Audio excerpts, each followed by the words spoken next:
We are running. All right. Okay. How are we all? Sorry about that, guys. I just have massive audio. I had to restart my whole phone. That sucked. So, but we're here now, thank goodness. I got 16 in the house. We're at attention, Sarge. 17.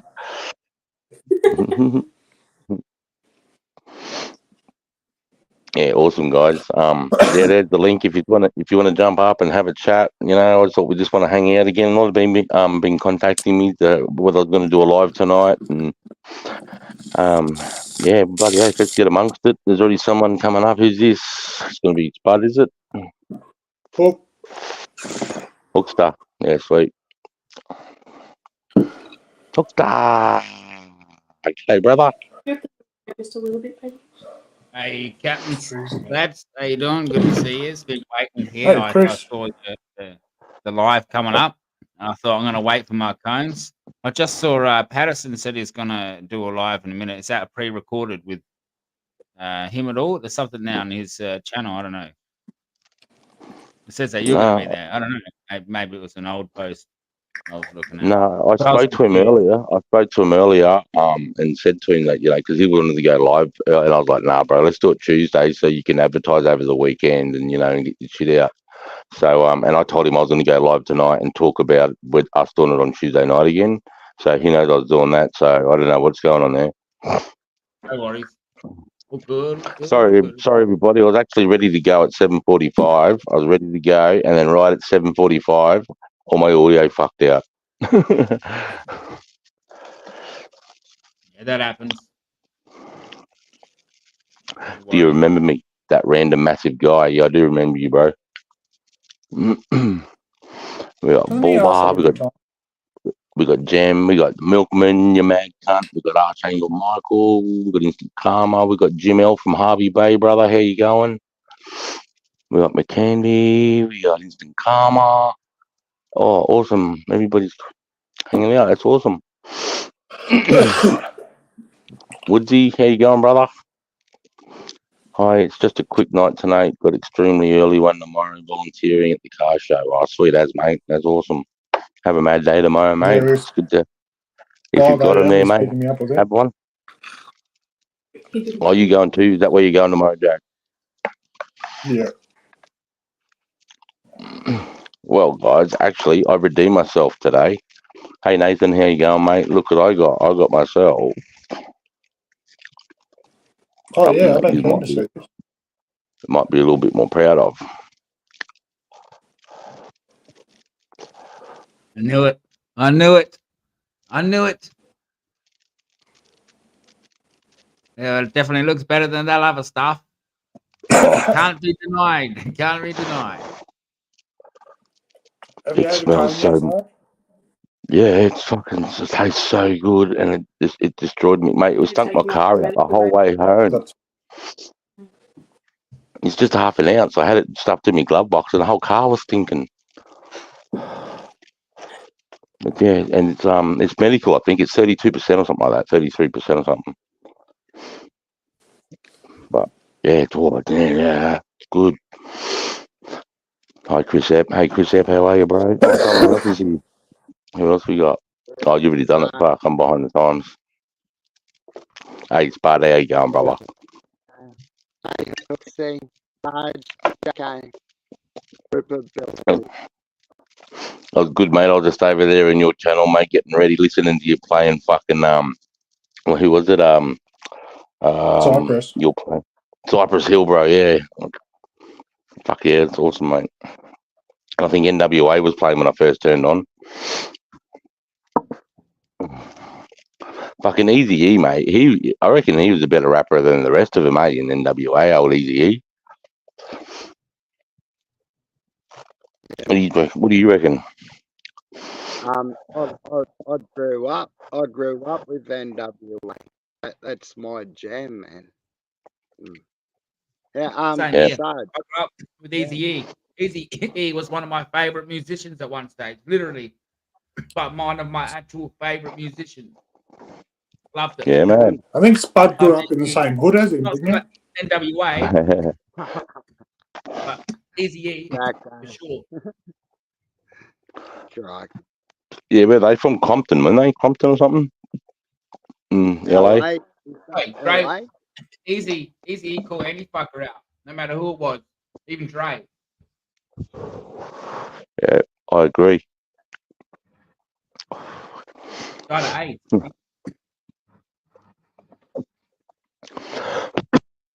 Guy with AIDS. Hey, today when I was in who was we with? I think I was in JMat's stream, and the musician that's playing in the band in Sydney coming up. I forgot what was his name because he didn't have the names up. I couldn't. Who? No, it's because So I'll share his It's channel got- to yours later. I'll drop a link like tomorrow or something to his channel for you. Thanks, babe. Yeah. He lives in Hobart. Yeah. What's his name? What's his name, Jack? King B Fine. He's world famous musician. Yeah. King yeah. be fine. Yeah, right. I just want to see if he's in the comments. I was just trying to get his name because I didn't catch his name today because actually our names aren't up either. Let me see if I can fix that. Display names, it's there. Names disappear when you have someone's comment on screen. Oh, giddy up. Sorry, mate. Yeah.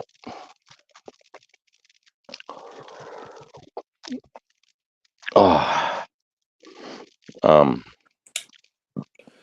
Yeah. When you display comments, your names disappear. King B Fine, also known as Feel and Eerie. Oh, Feel and Eerie. Feeling Irie. Yeah. Irie. Well, I'm going to ask you if I can, boss man, host of the evening. I have an opportunity. Can I stream to my audience also at the same time and get some more people over here? Do From what? your You stream. do whatever you want, mate. Of course you can. From here, your stream to my stream in the same actual, just in that little top corner, it says stream to my audience also. And I'll get them to come over here at the same time. Is that all right? 100%. Awesome. By the open, mate, of course. So you might have quite a few people rolling in that, so I just didn't want to put the pressure on you. You know, All fine hooks, mate. More the merrier, mate. Good community. Sorry. Let's have a chat. It's Saturday night, and I'm feeling all right. right. If you've got one, smoke him. If you got a drink, drink it. No worries. Let's see if we can fucking solve the problems of the world tonight.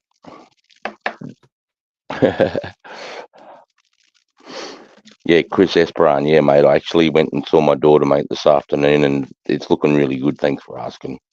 It's really good. I moved some of her stuff home today, and it looks like that. She should be coming home in the next fucking week, hopefully. So it's yeah. Thanks for asking, mate. It's looking good. So it's a good afternoon, actually. It was good. Appreciate it. And shout out to James L in Harvey Bay. He contacted me today. I'm going to organise a bike ride with him soon because he's just up the road. So shout out to James. He was messaging me earlier. Is that and Jim we're going to be on tonight. Yeah, Jim L, bro. Yeah. He's been through a battle, man, and fucking shout out to that bloke, 100%. Oh, yeah, mate, what he's been through, we can't even imagine. None of us been through anything that I've ever been through, that's for sure. Well, he's in a There's child, one mate. other name in the chat. There's one other name that appears in the chat that could probably compare, and I won't blast him, but he knows who he is, and he's been through a rough shot too. We were talking about him the other day. Yep. Hey, Milkman, you mad? So g'day to everyone who's on my channel. If you on my channel, we're streaming from Just Us channel. So if you want to have a chat, come on over to Just Us channel. I'll swing over there in a minute and drop his link. And I'm going to close my chat up to encourage you to come over to Just Us channel. So if you're there, chat while you can, because the chat's closing up. We want you to come over here to Just Us and chill and be here for however long it takes. As short, as long as it's a piece of string. Yeah, bro. Not that anyone else can see it, but I just seen the H up the top with the tick, and I'm thinking, what the fuck's that? It's Hook doing the stream. You see, I can't see it. Yeah, that's all good. Yeah, if you got them, smoke them, bloody. Excuse me. Yeah, so I got myself on some a bit better weed today. I remember when I hid that butt up earlier, and everyone said, "What did you say? You could see straight through it." And I went into town, and then yeah, it just worked out. I thought, giddy up. well, I really hate to sell you, like, to tell people when their weed isn't that good. Like, it's sort of like, usually it's evident. I mean, we know when we're looking at weed that we're hoping like we're wrong, but yeah, it's shit. But you get what you get. You know? Like, it is what it is. Like, if you haven't grown it, you can't complain if someone's giving it to you. It's like, well, I don't know. As long as it doesn't give you a headache, I suppose. If it gets you a little bit stoned, like, you know, a little bit tipsy, all right? If it gets you tipsy, it's all right. It's like one beer, right? One cone is like one beer. Sometimes it can get you there if you drink it quick enough. If you bang it in really quick, you can sort of feel like, it's like, whoa, your eyes feel that little bit like, whoa, like bubbly. Yeah. If it's shitty weed, you get it into you like a shot, you have your medicine, but sometimes it does the job. It just looks like shit. Well, I'm lucky then, Hooks. I've never got any headaches, so that's a good thing then, at least, you know. Then you don't have to really complain about, really. Yeah, sweet. That's good. That's a good fucking gauge, I suppose. Hey, Catherine, how you going, mate? Much love to Catherine. Burnsy, Jem, everybody there. I might have missed. Yeah. What? Yeah. So, what does he play? Reggae music? Was it? We're talking to that. Feeling eerie. Was it Irie? Fuck, I'm bad with names. His channel's name's Feeling Irie, but we call him King. King Be Fine's his music name. King Be Fine. We call him King B. King B. King Be Fine. Like, yeah. Is his music online? Like, is it on YouTube or anywhere? Like, yeah. I'll find some for you right now in a sec if you want. Give me a sec. Bando Lee. I wish King B Eerie TV was here, bro. I met him today, Brando. Yeah, he's a cool dude. He's awesome to talk to. Hey, Oz Legends. Yeah. And Hooks was also saying that he's quite a subject matter expert in the old 420 too. Yeah, no, I've known King for quite a few years. He's grown my weed. He's been in this community. We've all known him. He actually was here in Tassie Twos. Terrence McKenna did a cannabis show, like a hangout spot. It was really good, one of the best. Things come and go and change over the years. They don't stay around, stick around forever. It's the reality of things sort of change and mold through the journey. Right. Of what this whole sort of community thing is about. Yeah, it's mad, mate. Fine, yeah, he'll probably be here sometime this evening. I wouldn't be surprised. Definitely. Yeah. Because it was on yours yesterday, and he was always watching my channel on that, so he's always around.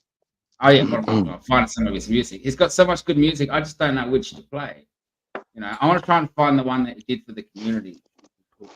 There's 30 in the chat. Can we just remind everyone to run down and throw Chris a like and tell him to share and support the show?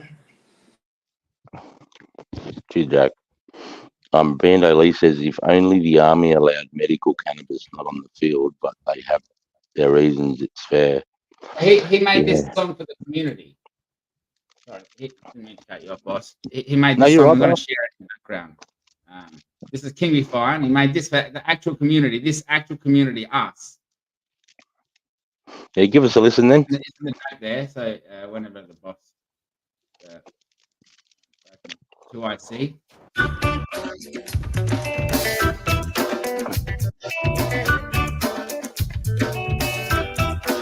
Right.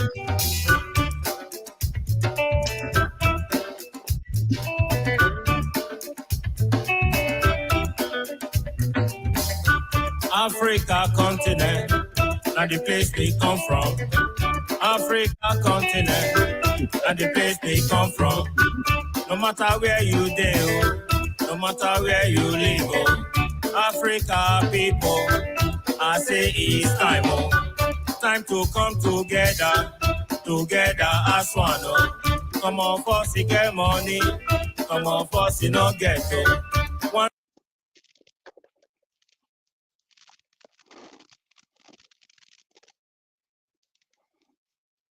I have nothing against.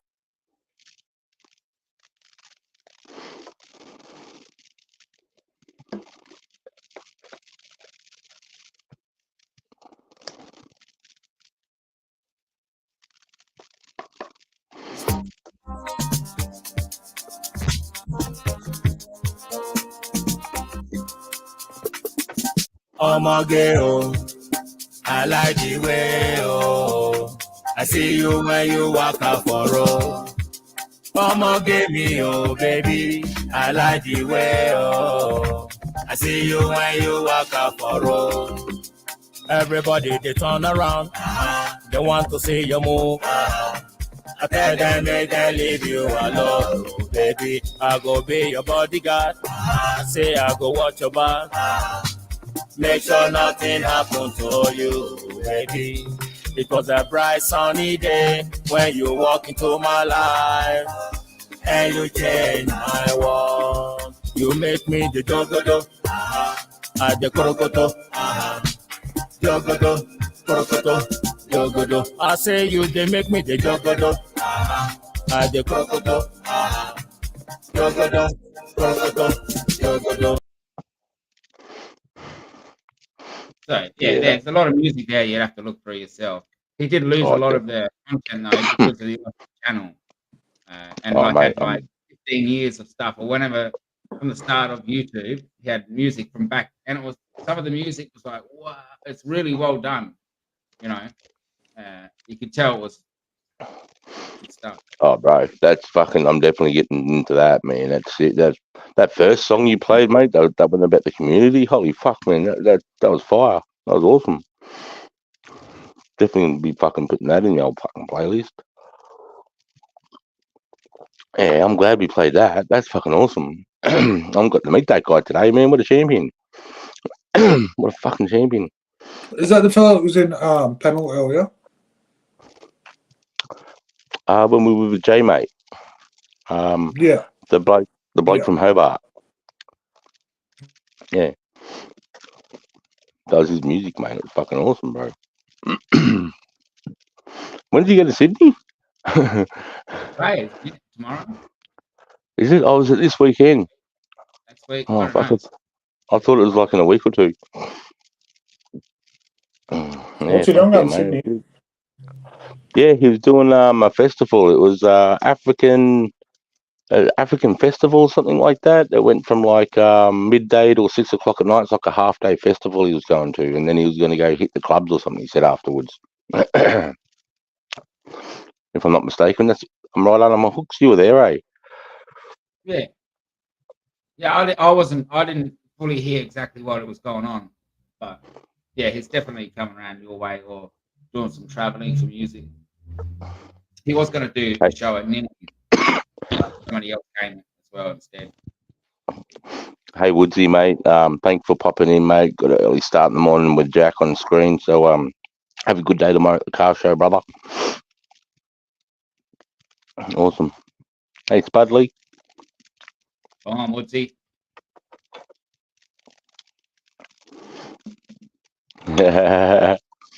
Spudworth. Billy Legends. Ripper Billy Legends. We got it. Spoke it. 420 somewhere.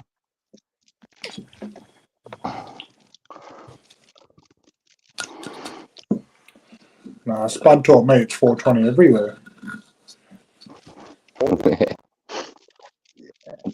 I might know In the army, in all of our offices, where our we got a clock up on the wall, and we knock off at 1600 or 4 o'clock in the afternoon, and all the clocks, the 4 scrubbed out, and there's a picture of a beer at 4. I know. I thought of that then. It's 4:16 here. It's almost 4:20. Where's Kelly Belly? Where are you from? My homie Strutter did a gig in Nimbin and Mard is hoping to see him next year. Yeah, sick. Hey, did you I suppose to change the topic, but did you see that video Pato put up today? Yeah.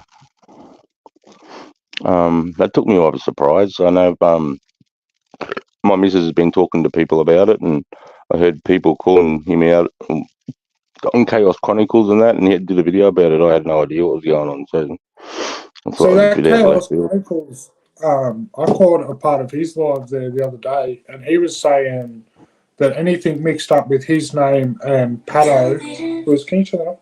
Was mixed up, and that he has nothing but respect for Pato. He's never met the bloke, and that he's never had anything to say about it. No, it was more in the chat. I did catch Yeah. that, yeah. Yeah. Yeah, I don't know. I just thought it was really weird. Yeah, anyway, I just saw that video before I popped up and saw Spud Lee earlier and just had a quick watch, and I just thought that was left field. But I just remember some dudes were talking about it in another fucking chat on another channel somewhere. Feels good hearing dude jets go over the war memorial and sound off styes and minimise cracking at the range in the morning. Well, where you at? Bando Lee, where's he? New Wagga Wagga?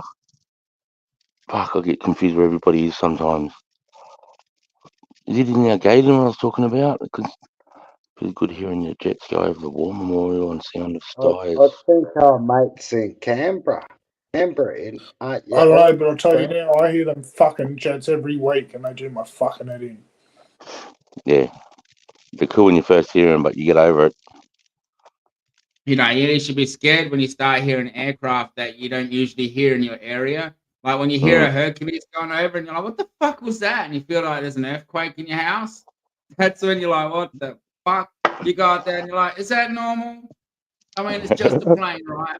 It's just a plane. But then, you know. All right, we're 15 minutes from the RAF base. It's common shit around here. I'm always telling my missus this shit. I'm like, you know, hear the aircraft when right in the sky. I was like, that's fucking preparing for war. How often do we hear that? She's like, never. It's like, yeah, well, now we can. And our house is shaking. Right, look at the size of it. The behemoth of a thing. Yeah, they would be super active. July, they'd be starting to go in when you start in the sort of February. You sort of start at section level, and you build the platoon, and then by July, the whole army goes out into the bush, and they do a big war game for about 5 or 6 weeks. So that's probably what they're all getting ready for. At fucking down Salisbury Way there. What do you the barracks at behind Elizabeth? What do you call it? Edinburgh. Heaps of shit going on. Like, in South Australia. Yeah, I've never seen stuff so busy like that. Yep. Well, there's an infantry battalion down there now. A full-time, I think it's 7 RAR is a full-time infantry battalion down in South Australia now, mate. So that'll be close down there somewhere. I know they're outside of Adelaide a little bit and towards the hills. I think the guys were whinging about where they were getting their married quarters, but yeah, they set up a whole full-time parade down in South Australia down there, mate. Because it used to be 5-7. It used to be called 5-7 RAR in Darwin, and then they built it to 5 RAR, and they left them in Darwin, and they put 7 RAR in Adelaide. And so that'll probably be all the shit you'll be seeing down there too. Everyone will be getting ready to play war games. Change. Even Islington, right? You know, Islington, right? Islington Works, all of the, that area in Adelaide. Islington, like the train station works from Gawler to Adelaide.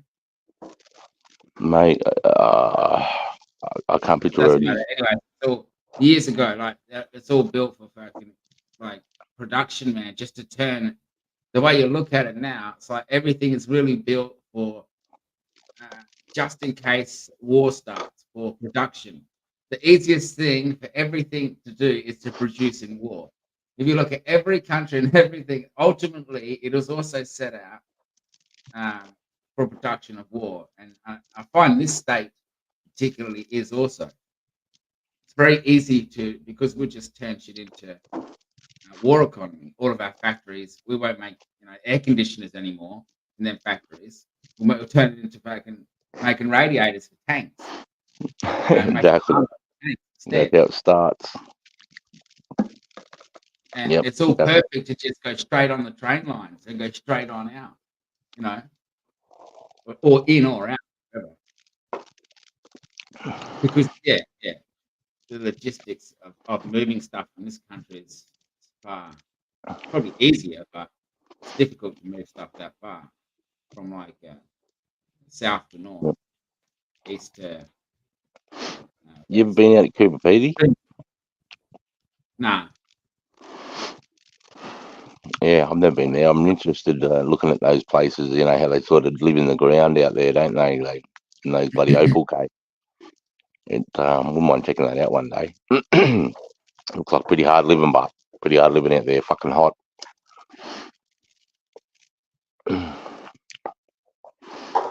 Yeah, cool underneath and that, but really hot, I'd imagine too. Yeah, like anywhere, I suppose. I wonder why it's so hot out there. I don't know. It must be a certain type of heat. Like I think to myself, like, yeah, I could handle it. I could live above ground up there. But the reality is, like, you think of the tough people in history. In history, the Australians were tougher than we are, I think. And even they know you can't live out there. They dug holes in the rock to live, not in the ground like dirt, in rock. Yep. Not that it's hard to carve. I mean, all the hardest fucking pioneers, mate, explorers that went up the guts, mate, all ended up dead.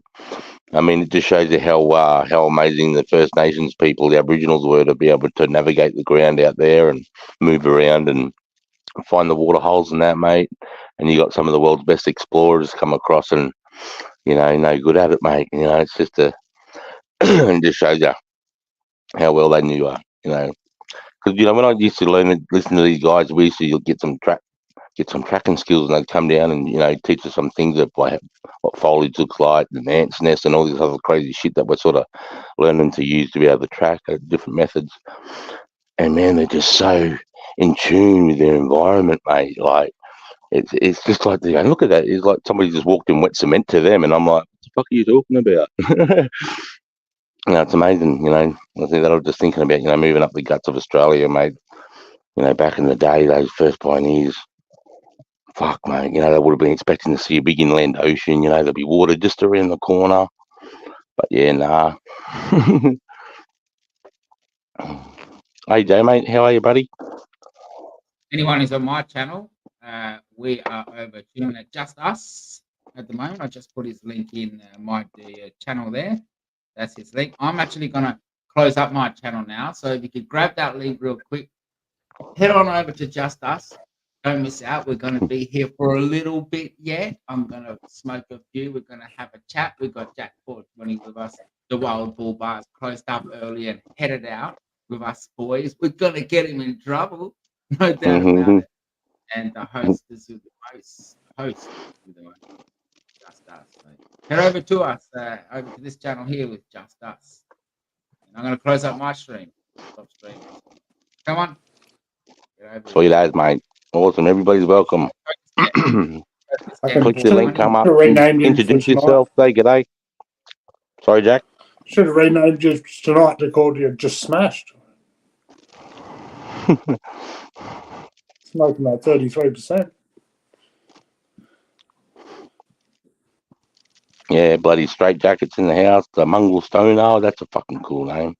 A Mungle Stoner. What do you think of that smoke grease? What's it taste like compared to what you used to? Oh, bro.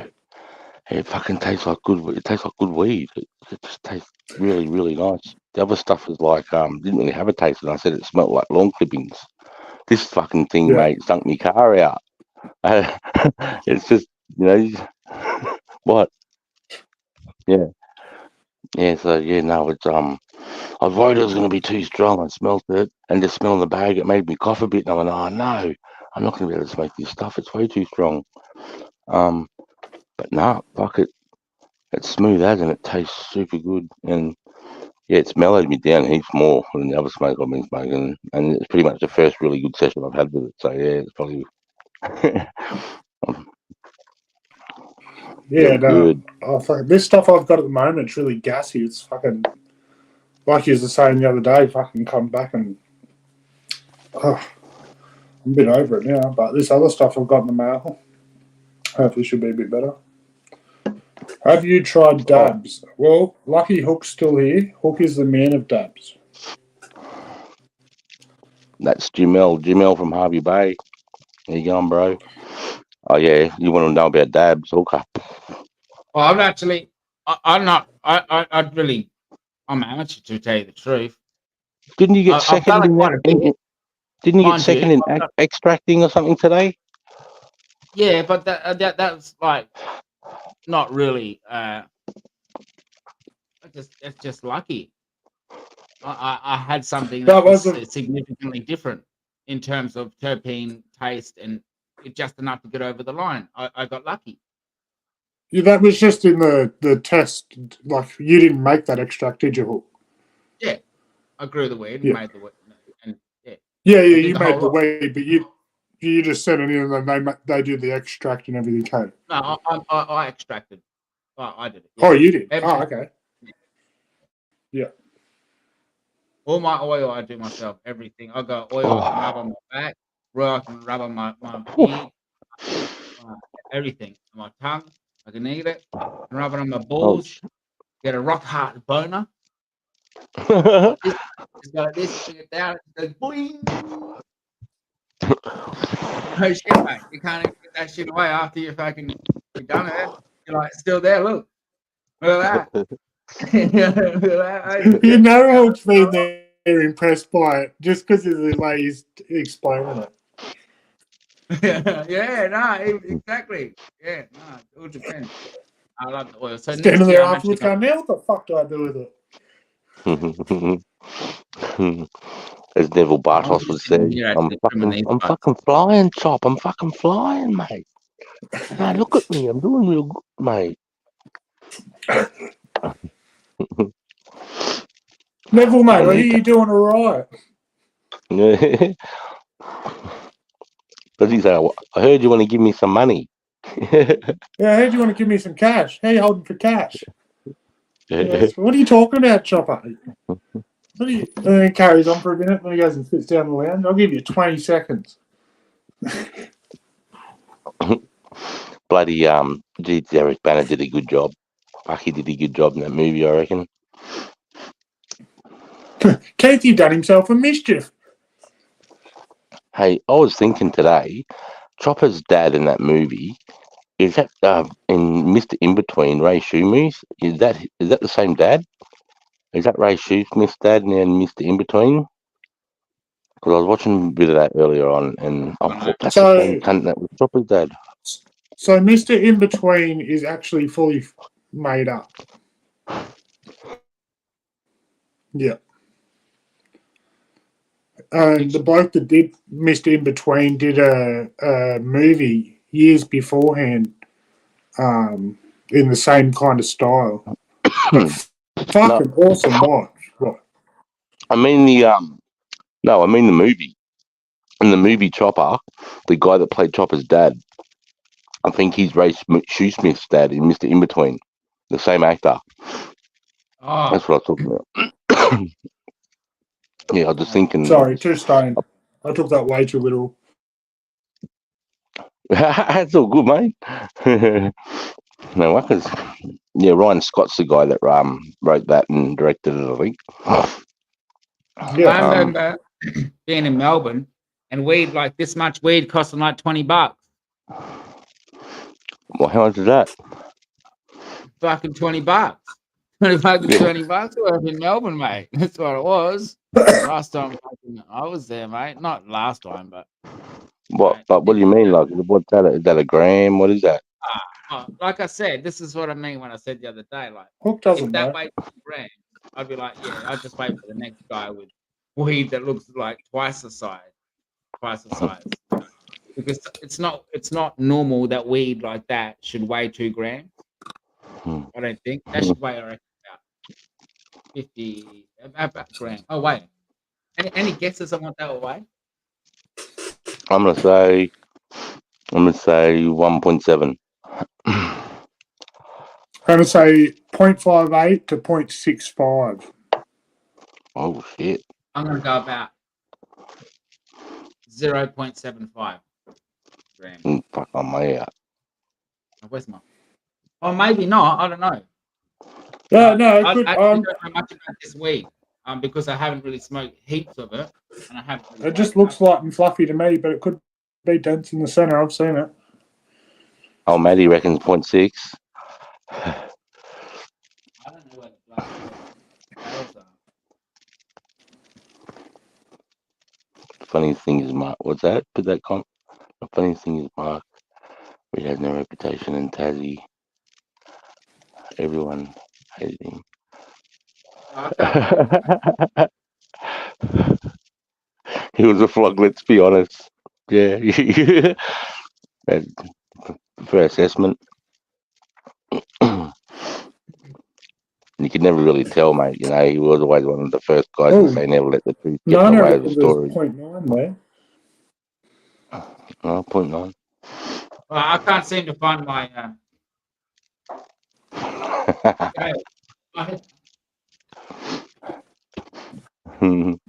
Roman 1.2. And I win with 1.6.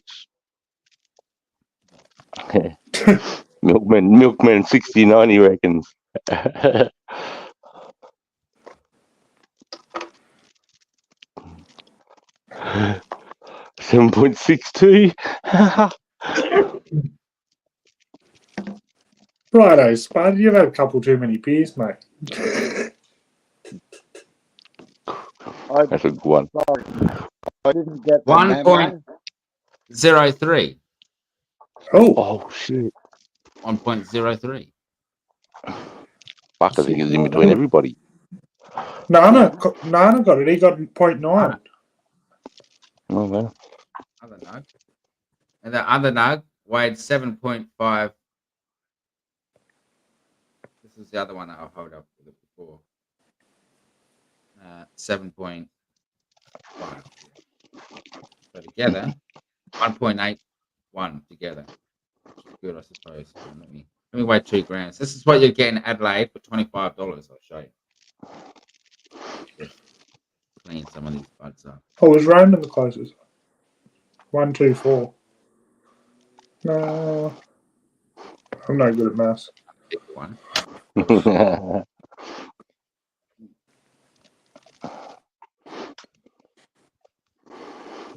Right. About there. But yeah, that'd be about a bag in Adelaide for me. What's that really? Nearly $10 a gram. 2.5 grams. $25. Yeah. Anyone in Adelaide disagree with that? $25. What's that, Boogie? Old school way? No scales. Teaspoon equals a stick, and a tablespoon equals wow. That's fucking cool. That's fucking cool. Maybe like this. Like, all right, there's a bag. Got a bag there. Try that later. You know, about back in there. So, Remember the old bags before the Ziploc bags? whole bag. The old garlic breads. And yeah, the old really light bags. An ounce, you stick it on your tongue. If it just tries to fall off your tongue, it's an ounce. If you know what I mean. That's all. Yeah, right. Fuck, still 350. Holy shit. Oh, that sucks. Can you do it for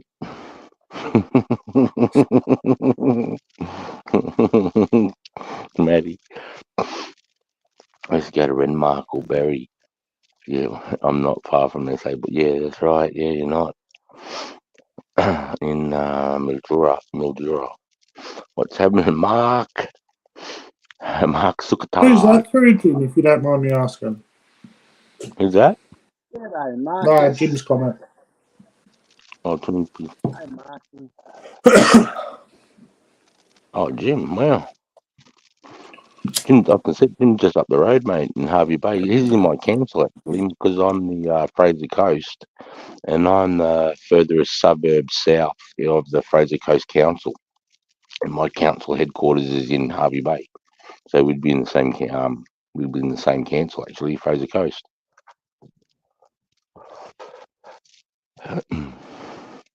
Anyone delivered to Auburn? I mean the boys. Oh.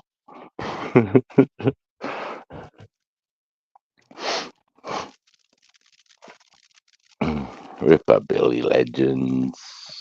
Ripper Billy.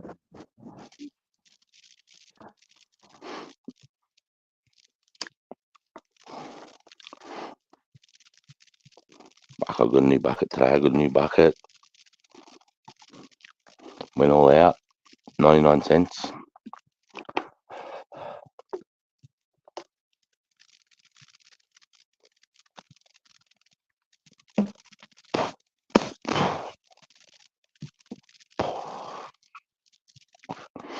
Nice profile picture, straight jacket.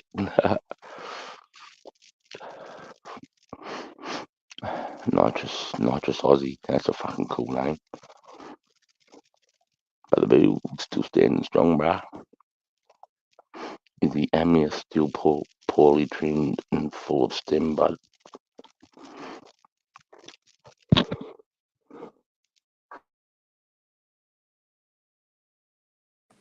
Good work, Googie. Yeah, that's right. I think he's doing 60 days, isn't he? Because of how do you say it? Hypermesis, was it? Hypermesis. Yeah, something like that. Something Yeah, like hey, that. Chris, brother. Yeah, I'm alright. How are you travelling after your surgery, bro? Yeah, Hope yeah, you've got a good recovery, mate. yeah. What's it been now? About 5 or 6 weeks? No. I think it's been 5 or Maybe 6 weeks, 4 Chris, hasn't it? weeks? Yeah, right. Hasn't been that long, has 4 weeks. Yeah, no, maybe a month. I don't know, Chris. And he had some pretty major work done too, so you know. I don't it's think good we to was. see. I think we were both sick after my birthday. That's the only thing I'm thinking. Yeah, 4 weeks. Yep, 4 weeks. Yeah. Oh no, I'm just smashed, Chris. Jim L says, yeah, bro, they don't get much done, do they? But our council is very underpaid. Can't expect much, I guess, when they paid so low. Mate, I still live on a fucking dirt road, bro. Like, just come and tar me fucking road. You've been telling me every year. People worry about putting dog parks in. I said, we live in the fucking bush. What the fuck do you want a dog park for? You live on a fucking acreage. What are you talking about, dog park? Fucking tar the roads. What the fuck live on a dog park are you doing for? You live in the fucking forest. Bro, the smallest property here is an acre and a half. That's the smallest property here. So you've got every property is minimum acre and a half. The biggest is 40, and everything in This between. is fucking. That's just taking the piss. Yeah, but I suppose I only pay 1,900 or 1,800 to my council fees. But all they do is empty me fucking wheelie bins because I do my own water. I do my everything. I harvest my own shit, my sewage. I do all my own sewage, everything, bro. All they do is empty me fucking garbage bins. But you I know, suppose. if I'm putting will always pay a tax. If you counted the amount of times you'd have to do a dump run, I suppose that's not bad on council rates at all. Nah, but if you go to the dump though, they charge you $45 just to fucking take a mattress, or what was it, 20, $30 just It's to fucking take a shit. mattress? That's what I'm saying. Like so, but imagine if you didn't have a bin collection service, you'd have to take all your rubbish there all the time. Oh yeah, but and most people here, mate, they burn their stuff. You know, there's a lot of incinerators out here. You know, you can tell at night time every now and again you get that sort of plasticky smell. Someone's waiting for it to get dark before they burn some rubbish. You know, happens. But I never used Yeah. to do that at my old house. Mm. But what the I problem went is though is when some of the other families are here and they're moving out or they're taking off, what they do is because it's so expensive to go to the dump, our local dump, and we've got the forestry, they just drive into the forestry and dump it on the side of the road of the forestry. You'll be riding your bike and there'll be fucking mattresses and TVs and fucking, and you're No. like, oh, you dirty fucking rotten bastard. Just You burn know, the it shit, pisses me man. off. Man, at least do something, but don't fucking put it in the forest. You fucking cocksuckers. My mate moved house one time and he was going through a bit of a struggle anyway. At the time, I had a bit of room in my house, and I said, bro, bring it all in my house and we'll just burn it all. Fuck, I reckon I ended up burning 3/4 of a fucking house worth of shit. Well, at least But I was burn enough it. with an At least ash you're not pile, it dropping was it in the fucking no forest. high. It was heaps easy to deal with. Yep. Yeah, like one time I rocked up, we got these beautiful lagoons in the middle of the forest, mate. And they're filtered through sand too, so they're fresh water. They're fucking beautiful. There's some swings there and that. We rocked up one day, and there's fucking nappies and beer bottles and fucking shit everywhere, mate. And I was just like, you just think, man, where do people just think they got the right to just treat the place like that? Like, for fuck's sake. And then they come, because the forestry owner, they come out and see that, and then they fucking block all the gates and sort of ban everyone for 6 months. And then Be getting same in there and cunts are the first cunts to whinge that they can't go there anymore. 100, Jack. 100. That's Always, the mate. fucking... Or they're always fucking talking about it, this, that, and then they go ahead and do it. And it's like... You're an idiot. Yep. So, but you still get in there on dirt bikes, but and they put trail cams up too. I found a couple were fucking around out there one night with some thermal fucking. My mate got some good thermal scopes, and I could see the heat signatures on the tree as I was looking through the scope, and there's some cameras on the back of some of these trees. So, because they've put like big railway sleepers and concrete sleepers all the way around, so you can't get your full. You got to literally get a chainsaw out and chop down a couple of fucking iron barks and a red gun just to make a new track. You know what I mean? And then So they've got you on film cutting down native fucking trees, and they charge you exactly, $12,500 a tree. Tell me that's not a Jack. rot for the fucking money. Yeah, that's what they do. But like young Yep. fellas do, 19 years old, they've just got their green peas, they've got four-wheel drive out here, mate. And what do? They're out there with their winches, mate, breaking trees and trying to get into the fucking. But you can't blame the young fellas, It wasn't them that fucking threw the nappies and shit everywhere. They just want to go to their water hole. So, as a young man does, at that age, you find a fucking way in. But that's why it's good having dirt bikes, mate. You can go anywhere. It's the best. I can ride from here, from my place, all the way to fucking coast of Tin Can Bay, mate, all through the forestry onto the beach. It's fucking mad, mate. Beautiful Someone's spot up here. criticising you again, Hook.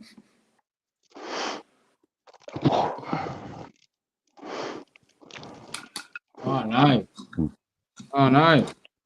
Go on. Well, obviously somebody hasn't got any weed like me. Rippington 41. This Hookie's not never cranky, is he? My Hookie, that's me, of course. But I'm never cranky. So it's got some good weed. I've been chopping weed, rolling weed, smoking weed, growing weed. It's all weed. It's all green, everything. Who was anyway? That's just.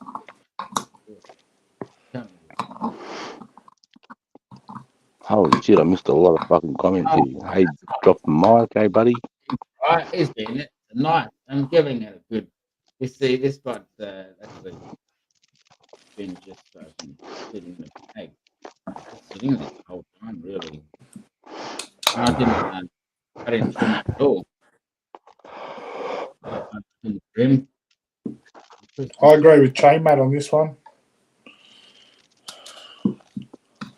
What's that? Chris, mate, right to your local MP about it, Chris, your tax rate changes and also to mention no, Cheers, mate. I'm just like everybody else, mate. We all got to pay our taxes. Doesn't matter what. That's what I No, can do but about it. no, he's not wrong though. If you signed it with a bit of fucking soldier, you know what I mean? Like, bro, why wouldn't he at least think about it a bit more? Yeah. But that actually reminds me. I only just found out with my my gold veterans card. Like, mate, I've had it for so long because I just got it and just thought it was just for my medical stuff. I just keep it in there like a Medicare card. You know what I mean? It's just there for that. And I'm fucking. They're going, oh, you're a veteran thing, boy. Have you got a gold card? I'm like, yeah. And they're like, oh, you can get registration for boat and trailer free, and you can get half price registration for any vehicle. I was like, what the fuck? And they're like, yeah. And I'm like, here it is. And they're like, oh, but you need a letter from the DVA to tell you how many points you're impaired by, to tell you what type of discount or whatever you get on this fucking card, bro. So I had to get a letter from DVA, and I got that letter. Went straight in there, man. And my rego was like $220, $200. I was like, holy fucking shit. And I've been paying fucking 500 or whatever. And that's because you're not a standard Australian citizen, my brother. You are a fucking legend. Get out of here. I know Yeah, you but see, don't the see it, bro. Like, thing is, these things haven't always been available, and one, and two, they definitely didn't make it known to people like Chris. They certainly would have had it made it very hard, in fact, for Chris to find out. I think he heard it through the I had no grapevine. idea. Oh, really? When you think, well, there should be, in fact, maybe a newsletter to everyone, for every single ex-serving member. Yeah, Mel was going through a post on Facebook, and she's like, look at this, there's this fucking gold card veterans fucking thing on Facebook. I'm like, what's that about? And there's all these people saying how they've got this and that discount, and I was like, what the fuck? And then I went into the Department of Transport, and they're like, yeah, but we just need a letter to make sure, depends on how impaired you are, whatever, there's still algorithms, how much discount you get or whatever. So I got that sorted really quickly. One day they sent the letter, and fucking boom. Half price rego, mate. So it's like $198 for my bike and fucking $200 for the car, bro. And if it's I had a almost boat and nearly more trailer, expensive that's to free. register your bike. Yeah, I know. And in Queensland, we're lucky here. We don't have to pick the fucking cars over the pits every fucking year. So we have to worry about roadworthy certificates or any of that bullshit. Yeah. When I lived in New South Wales, I hated that shit. And I had a V8 too, mate. And they fucking hassled me all the time. But do you know how annoying it is? Every fucking 12 months. It's just like, it's not even the fact that there's anything wrong with the car or whatever. It's just the fucking pain in the ass of taking a day out to drop the car off at the mechanics for him to do his fucking finger fucking and come back and tell you that you got a light bulb out and charge you an extra $50 fucking dollars. And then you drive down the road and some cunt's driving past, dropping rust past you, and you go, oh, fuck off. But I was going to say, Jack, I did admit that. I know Mel used to talk about this. It did give me a bit more peace of mind that the cars are a lot more safe on the road in New South Wales. Because in Queensland, bro, I'm telling you, around here, some of the cunts are like the Flintstones, bro. Bro, I seen the car driving down the road the other day. The chassis was bent. It looked like it was doing a burnout, mate. And it's just, it was. Bro, I don't know if it's just because I have a bit of mechanical knowledge or what, but some of the cars that I see on the road, or some of the things that I see wrong with cars, and I'm just like, you couldn't be driving that comfortably. Like, you just, like, how did you pass rego? Because I got knocked back for a Parker.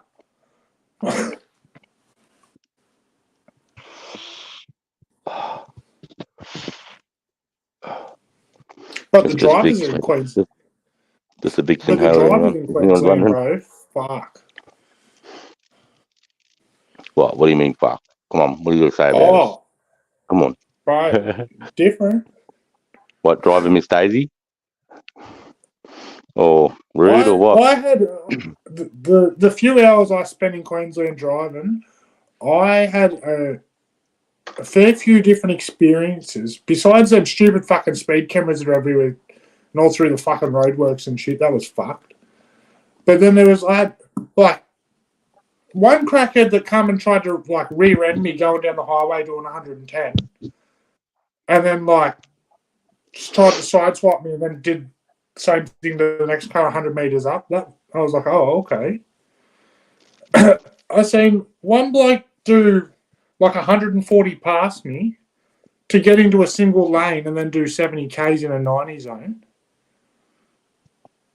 The grey nomads are good for that. The old grey nomads, bless their hearts, made in retirement. You know, getting around in their caravan, like, you know, it's nearly on every Aussie's list, I suppose, to do something like that. And they're 80 k's an hour to get to the overtaken lane, and they hit 105.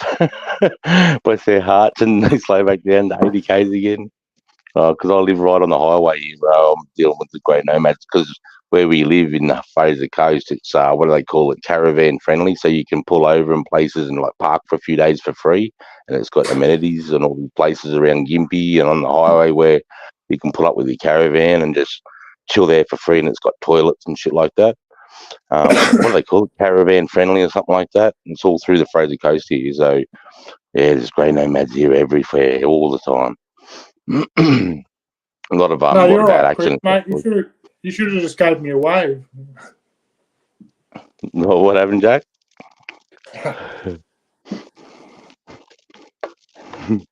What happened? Oh, Chris said, oops, sorry, Jack, that was me, lol.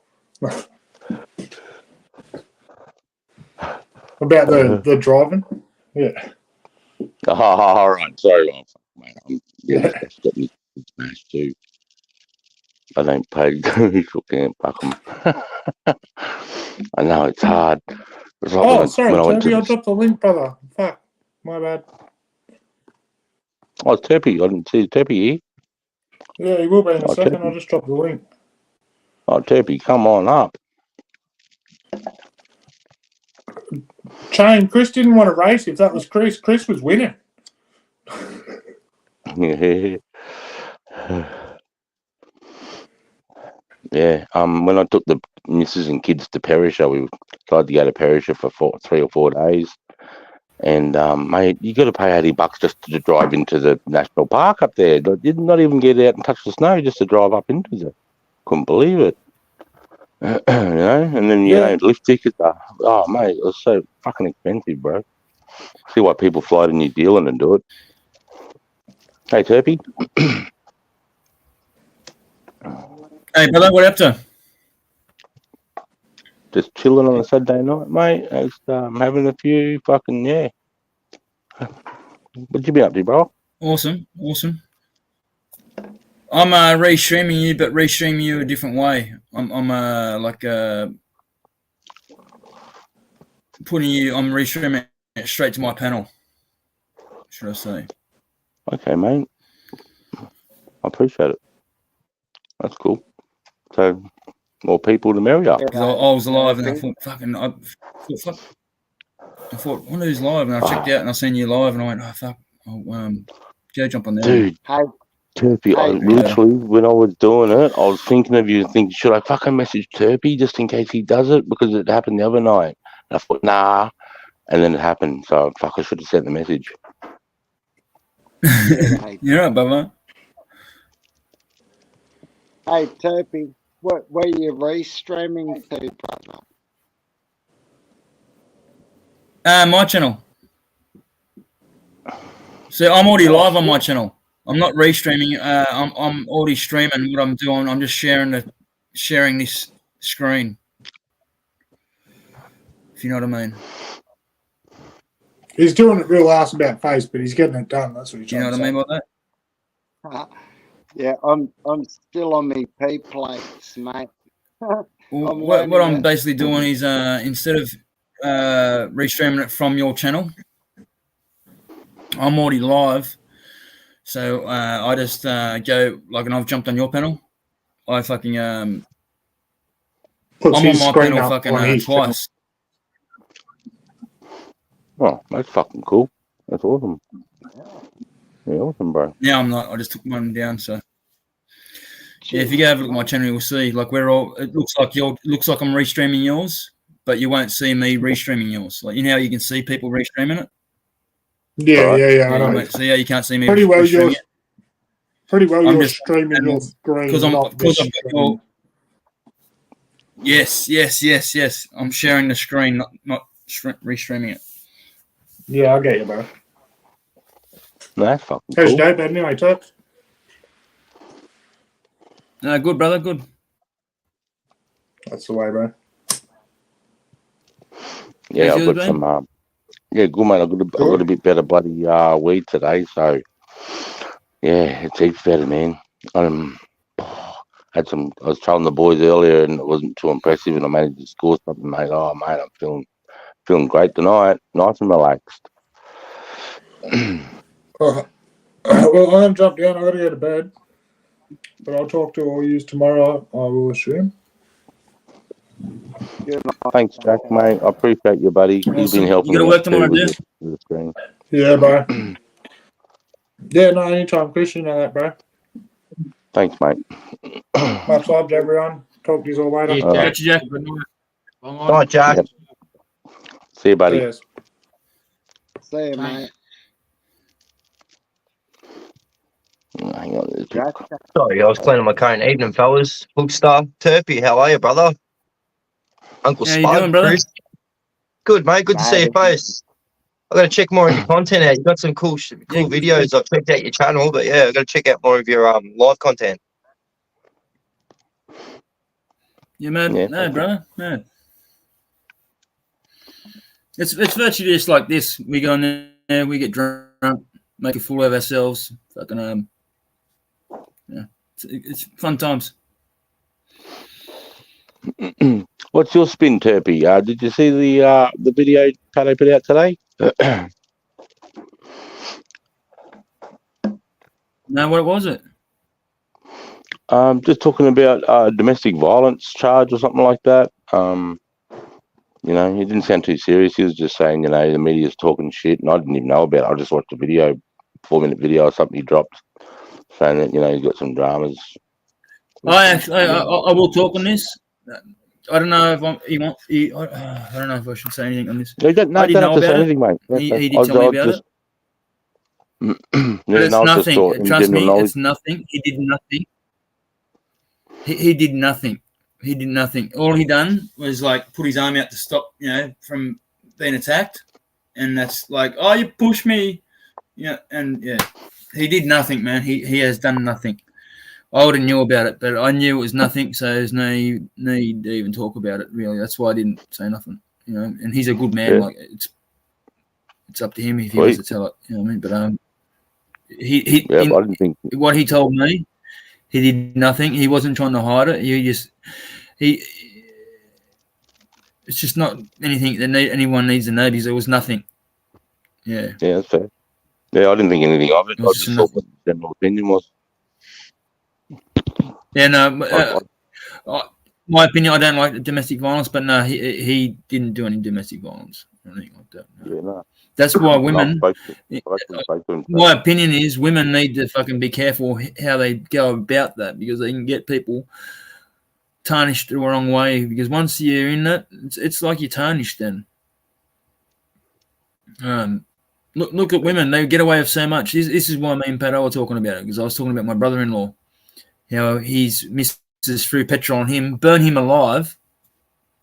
He ended up dying from it. She didn't do one fucking day jail. If that was a man, we'd be doing life. Right. That's the situation in the world we're living in today. It's okay for women to hit men. They want equal rights. Well, Yeah, equal so-called rights equal is rights. you hit a man, you get hit back. That's what equal rights is. You know that, eh? Like if you want to be treated equal, you hit someone, you hit back. I know a lot of people don't agree with that shit, but if they want equal rights, that's how it is. And that's why people have been telling them, take a step back. He's ain't that stuff. He's can't be getting in a man's face. Like, Chris, I couldn't imagine a woman getting in your face because you're a soldier, fucking fought for the country, man. I'm just being honest. If I seen a woman in your face and she spat on you, bro, I don't know how I could hold myself back to fucking clocking her. I'd You know what I mean? stop If I see a woman doing that, I'd fucking Oh, stop it's you just straight away, brother. Mate, there's never a reason to hit a woman. Even if they hit you, this is my stance. I don't. yeah. I've I got would 3 never daughters. I've got 3 daughters. do it, That's what I'm brother. saying. You find it hard to stop. That's what I'm saying. And I understand. I've never done it myself, but I understand why men do it. I feel it, man. So I know, and some men just don't think. You know what I mean? So Self-control. You've got to have self-control, man. You know, you got to be. I think there's got to be better than that. Not, you know, yeah. I mean, if you've got a gun or a knife, and then you do what you got to do, but anything else, just remove yourself from the situation. If you can't, you know, do your best again. But that's me, bro. I mean, I've never had lucky enough. I've never brother, been in that fucking I'll be honest, situation. Chris. So. I've seen women. I've seen women cause so much fucking shit where people have almost been knocked over because they've said, "Oh, he's a fucking pedophile and all this shit," and the cunt's fucking never touched no cunt. He's a good fucking man, and they just talk shit because, like, I'm just speaking it like from a lot of shit that I've seen. Women cause a lot of shit. Yeah, They're just as nasty as a mate. fucking man, if not nastier. And so I do How understand many where young men blokes come from take where they their have done lives that every shit. year? How many blokes take their lives every year Oh, yeah, because of being split from a young child? Thousands and thousands. I was a victim myself. I'm just lucky to be strong enough to go down that path. I picked myself up or had good support. What about, hey, you need, hey, in talking about that, bro, what about men never had no fucking, I was in jail when this happened. Men had no fucking rights with their kids because I was going through this shit at the time. Men had no rights to their kids. This man threw his fucking, this I totally don't agree with. He threw his kid off fucking that bridge, killed it, you know what I mean? But until then, no father's ever had no fucking rights. Ever. We had no rights at all. I remember when docs got involved, right, first, because I was on the drugs, they said straight away, fucking, because there was some yelling at the house, and they said straight away, they were taking me away in handcuffs. The neighbours came out and said, what? He might be the one that's on drugs, but he's not the one that was yelling and shit. Like, that's just how this society is. Everything gets pointed at the man. And like, shit needs to be sorted about it, because like people get, and don't get me wrong, there is fucking bad cunt men. Like my brother-in-law, right, his ex-missus, her husband, his brother, man, fucking he bashed his missus, right, and fucking told the coppers, "You just let me out, I'm gonna murder her." This happened in Newcastle here. He goes, "You let me out, I'm gonna murder her." They let him out. He went and murdered her straight away. Went and murdered her straight away, instantly. Like, as soon as they let him out, he went and murdered her. Like, that's it. And coppers went on the scene and shot him dead. So don't get me wrong, shit does happen for wrong reasons. Like that's incompetence on behalf of the legal system. But mate, I can't speak that deep on it because I haven't experienced what you've experienced, brother. You know what I mean? I've been lucky enough to be sheltered from that. That's what I mean. Stuff, like, mate. Man, I've seen women stab blokes, right? I've seen women stab blokes almost to death. And then when the coppers get there, the blokes are getting fucking handcuffed. And it's like, what the fuck? It's like and you know what? And that dude I'm talking about, it's because he wouldn't hit back, bro. He wouldn't defend himself against a woman. He wouldn't hit a woman. He almost lost his life because of it. What the fuck? And that's what I'm getting at. Like, because you never know. In the street, someone could have, like the girl, when she spits it, you never know. She could have a knife fucking up her sleeve and fucking slice you. So I don't like people, anyone, doesn't go about women or anything. Like, I won't hit a woman, but man, I won't let him in my fucking, I'll put my hand out straight out because I'm 6'4", you know what I mean? I can keep him almost fucking 1.5 meters away from me. Fucking, I tell him, don't come in my fucking arm's length, mate, because you do, fucking, I'm anyone, like man, woman, like I don't want anyone in my fucking danger zone. I've never had too much shit going on in my life from any woman, for any violent or any yelling or anything. I've never had the police ever in my house. I've never laid my hands on a woman. I've never punched or hit a woman. Never. When I had to drop charges on my wife. Like a little kid, like 10 years old, I had a fight with a girl who beat up my sister, and she dropped it. I think that's a little bit different though. 10 years old, maybe a bit younger, nevertheless. Never in my life have I ever. No, so that's one thing when I came to YouTube. If someone- that if I was all of my history of whatever I've ever done, and the possibilities of anything that I've ever done, have to come to grips and terms with the possibilities of that coming to light. For example, whatever charges I might have had lawfully, to get a job, for example, it's a particular job that I might apply, that might have to come out. And same with everybody else. If you have a sketchy history, sometimes in some way things come out, and you just explain yourself and live with it. You're the one who has to live with it. So just say your part if you want to, and move on. Oh, hang on a sec, Turpy. CJ Gunn said, Turpy, no sound on your stream. What? No. I'll just put it up on the. I'll just put it up there. Yeah, I'll fix it up now. Oh, that's weird. All good, brother? Oh. Yeah, I'll fix it up. Sweet as, mate. Thanks, CJ. Thank you. G'day, CJ. How you doing? Good to see you. I don't know if you can hear me, but You're a little bit broken up. I had a Might fix it up. I had a woman accuse me of assault, and I didn't do it. And because I was a man, I got paid. I got accused for doing something I didn't do to a woman, and I got fined $750, and I was innocent. Yeah, well, yeah, that's tough. That's fucking tough. That's shit. But shit, people. Yeah, it's fucked up. Yeah. Hey, Spud. Yeah, Thanks for sharing that with us, mate. It's not easy to talk about that kind of thing, right? So that's quite commendable. Take my hat off to you for speaking up about that there now. Thank you. Cheers, mate. It's a real thing. It's a real thing. Women can be cunts. Women can be cunts. I love all women. No, I do too. They can be vindictive, but yeah. Can I give Spud it's a deep topic. a hand? There's so many different opinions, and they all count.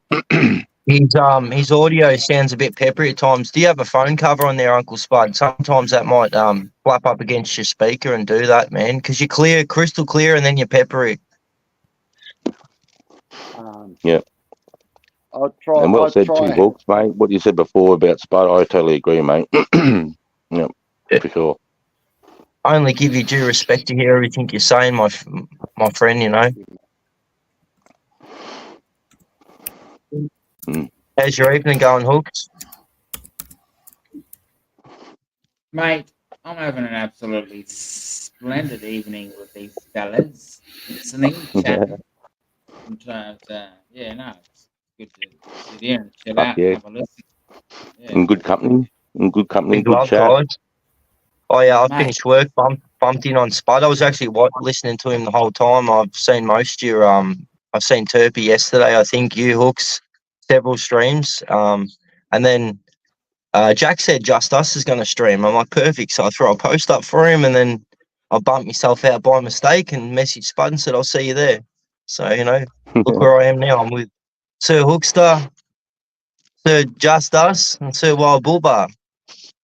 Where'd Terps go? I hope everything's right. He might be having a sound problem over there, guys. Too, Hooks. God bless you guys. That's great.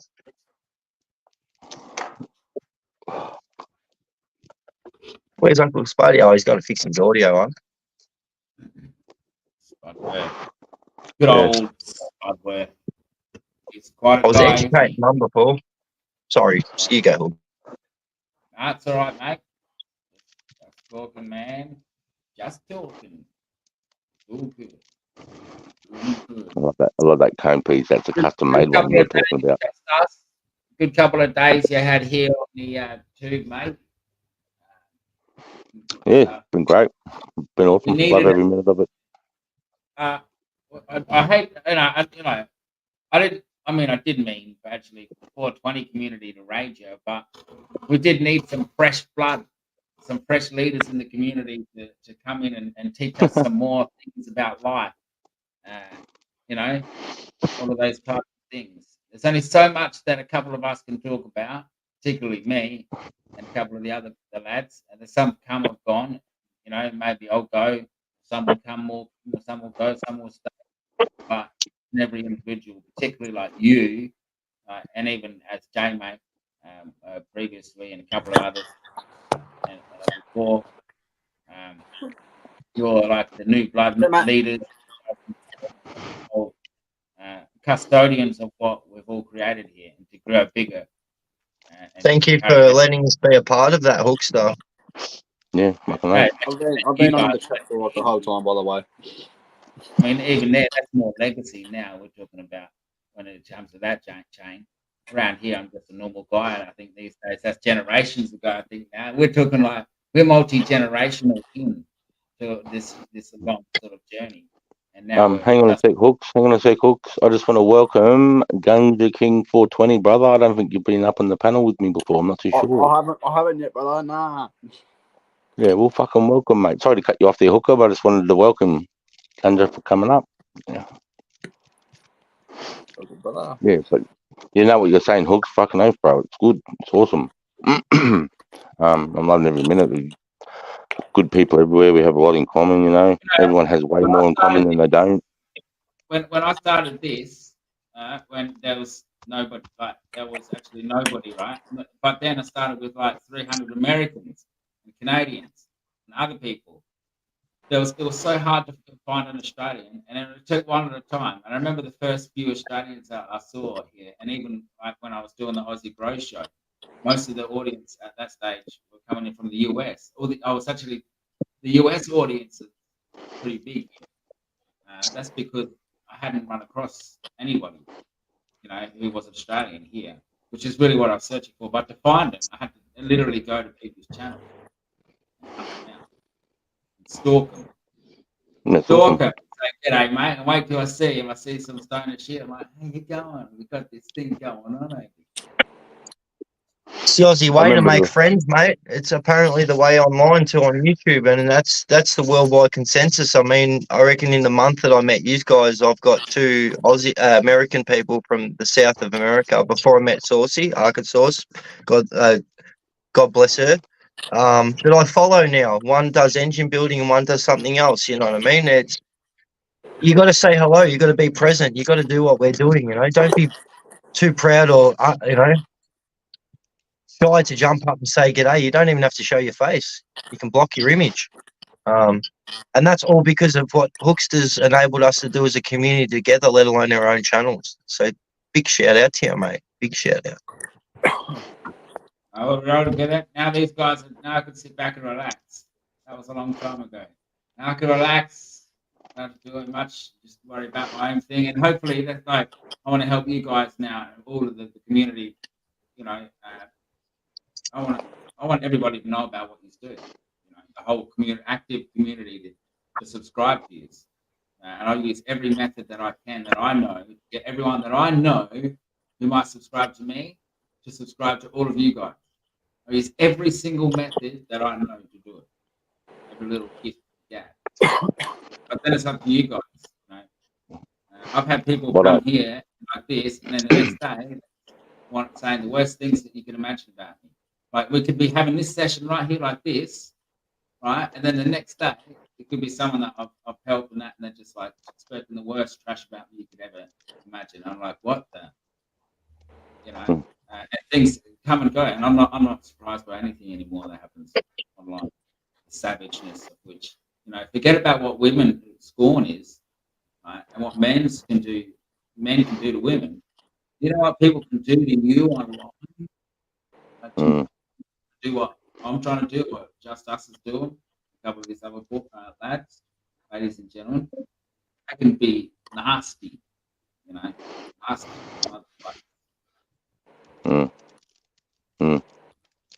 That's the bad. Not the Costs you bad nothing part. to be polite.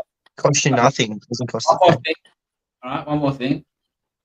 Here's the catch to everything about what's going on here. Is in the old world, people like us didn't actually thrive in that world. In that world, but in this world, what we're in right now, which is in fact a form of future, right? That oneself, future. This is a future platform for an online platform. You have to be here. Is where you thrive. So you might not have thrived in society, but in this realm, you guys and this whole people who do, and even in this community, you guys are king in this world. Maybe not Good. in the old world where a society where it's so hard for everything. In this world where on YouTube or Instagram, or whatever it is you do, it's yours. You own it, and you're the master. Good way of looking at it. Good way of looking at it, mate. Different way of looking at it for sure. Yeah. 100. Yeah, well, plus, I remember, mate. I remember the very first time we got in contact because I was doing something and I had my half hat on, and you came in the comments and said, my mate told me to come here. Looks like I've come to the right place by the hat. And straight away I was like, oh fuck, that's pretty sick. And then you did a live and I came over, bro, and then fucking boom, I seen J Mate, Matt, Yeah. Sparta. I tell you, I mean everybody through you. Us, I'll tell you, that day that you were talking about right there, that exact moment, was the moment that I planted the seed that I knew that this very day in conversation, and that I know now that you have you know, you've had a great experience. It's good, and that's all I want. You know, when I come into contact with people, and That's it's, cool. you know, you're doing the same thing. I knew that it was the right time to spend at that place. Or some two people you might have mentioned. Yeah. Yeah, fucking oath. That's awesome. Good community. Yep. The other time, right, I would just, but I'm proud that community stream from here. You know, get people get around you, tell your story, and grow your channel, grow your audience, and all of these people that are around every other day will be a core base.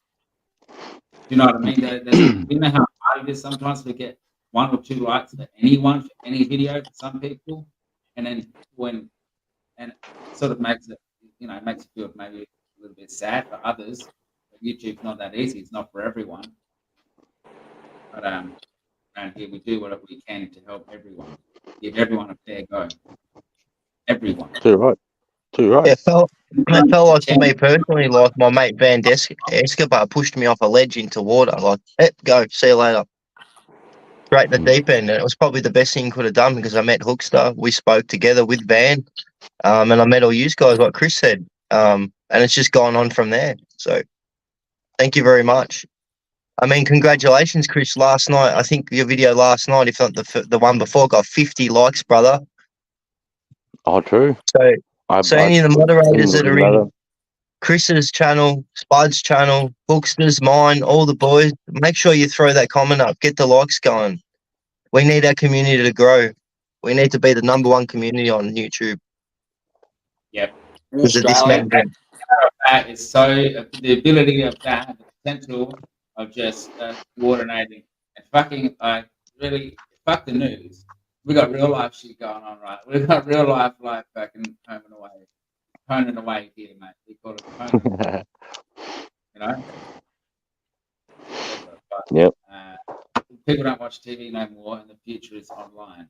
And I encourage everyone, like just us, Chain Matt, to get involved. Make your own thing. It's your tube. It's your, you know, it's your porn, not porn tube, but it's your tube. The only thing, you know, the other thing they watch besides porn tube, it's YouTube.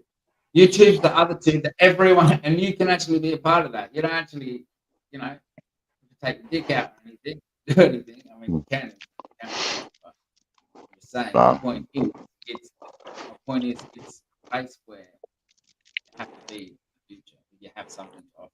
And no matter what it is you think you have to offer, there's 1,000 people out there that want to watch. There's 1,000 people out there that want to get behind you and back you up. There's a million. There's a million people out there just like you. A niche market just like you for whatever it is that you do. Like, it's right. Whatever you do when you go away. Right? If you just was to press play and record, put that online, there's a million people out there that want to see that video, that want to see you. And that's no word of a lie. A million people out there in the world right now. Hang on. Let me put something to you, Hooks. Let me put something to you, Hookster.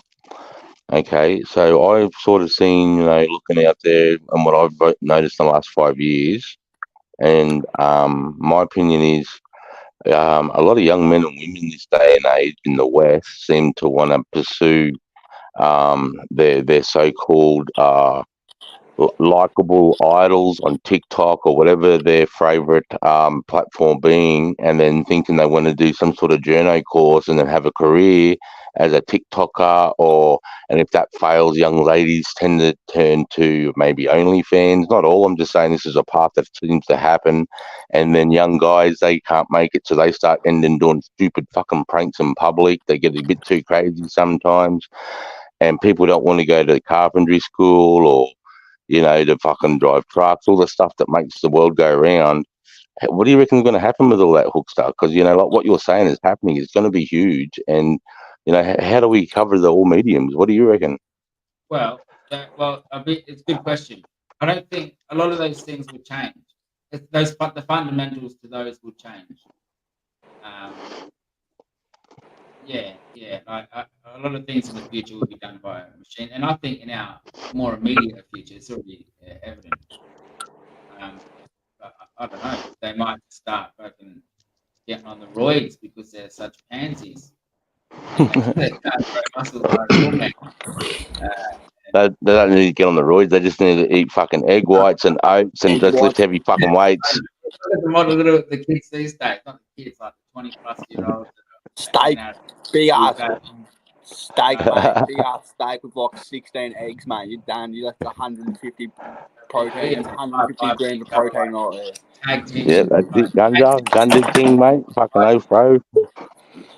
Those guys tag team their partner and high five each other these days, like, or in a big circle, like, yeah, look at this, boys. Yeah, we're cool, aren't we? Like, okay, right, like, and that's fine. See, like my version of a gym, when you go to a gym, there should be no TVs. There should be no one fucking with their phones. No one should be listening to music. You do your fucking workout, get the fuck out of there, bro. Too many people are socialising and getting caught watching fucking things on TV, and fuck, it pisses me off. The only time I look at my phone in the gym is putting the music on in my ears. That's the only thing that motivates me to go to the gym is the music. Gets me more motivated. Yeah, that's fair. Fucking oath, bro. Look at my phone. Nah, fucking oath, bro. Yeah. When I used to bench hard, mate, I used to listen to Rammstein. Fucking oath, bro. Especially when I was in a benching comp, man, I used to fucking smash that shit, mate, before I used to bench. Loved it. Yeah, I get that. But, usually I'll just, when you're in the gym, it's just fucking bang. You do the rest as much as you need to get the lactic down or whatever your sets are, whatever you've worked out for your, that workout. And fucking just get it done and get the fuck out, But people piss the fuck around, I learned the hard way, brother. I went in there, OR, full gear, and fucking wrecked myself. I gave myself like 2 hernias. Yeah, no, it's no good, bro. Well, I got like, they're in there, bro. Like, I got one removed. There's still one lingering around there inside me. Was that from deadlifting or squatting? Wrapping around my testes and all, bro. Yeah, it's no good, bro. What was that from squatting or deadlifting? Yeah, deadlifting and the just like what's the machine where you like just leg press? The Smith. Leg presses. All right, leg press. Too much weight, mate. Fuck 'em. You blew a couple. On the leg press. Yep. Yeah, no, I've done it the other way, bro. I was on a stretcher carry going up the side of a mountain, and I pushed too hard and fucking blew a fucking hemorrhoid straight out my ring gear, bro. Ended up falling into the mountain, mate. Thought someone stabbed me in the ass with a fucking knife. And I ended up being on the fucking stretcher, mate, with my busted ass. So, yeah, I've done it the other way. Done bricklaying for yeah, brickies labouring for about 2 years straight, carrying fucking bricks. I Dead think Yeah. they ass should shit. use the long ribs diet, which is cones in the morning, cones at lunch, and cones in the evening. Probably got Can't go wrong with that. Fucking cones in the morning, wake and bake, cones in lunchtime and tea time. Breakfast, lunch and dinner. Can't Yeah. beat your 420 either. That's your made up time.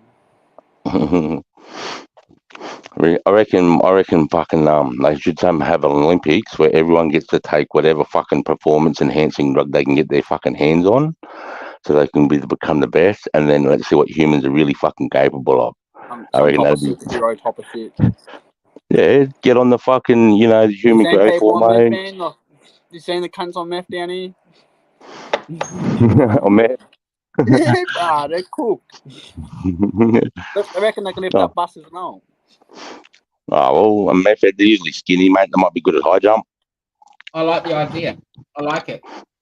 It's a fair. I think that there should be an Olympics where you could be able to do anything you want to win, except per. Like that is cheap. Not cheap, but Roy. But If well, there's no cheating. There's no cheating that way. Whoever's the best is the best because everybody has access to everything. So there's no excuses. Whoever is the best is the best. Mine's dope. I can play sports with my ability of playing. I can play a lot of sports while being under the influence of cannabis. Being high makes me more motivated to do something. If that makes sense, to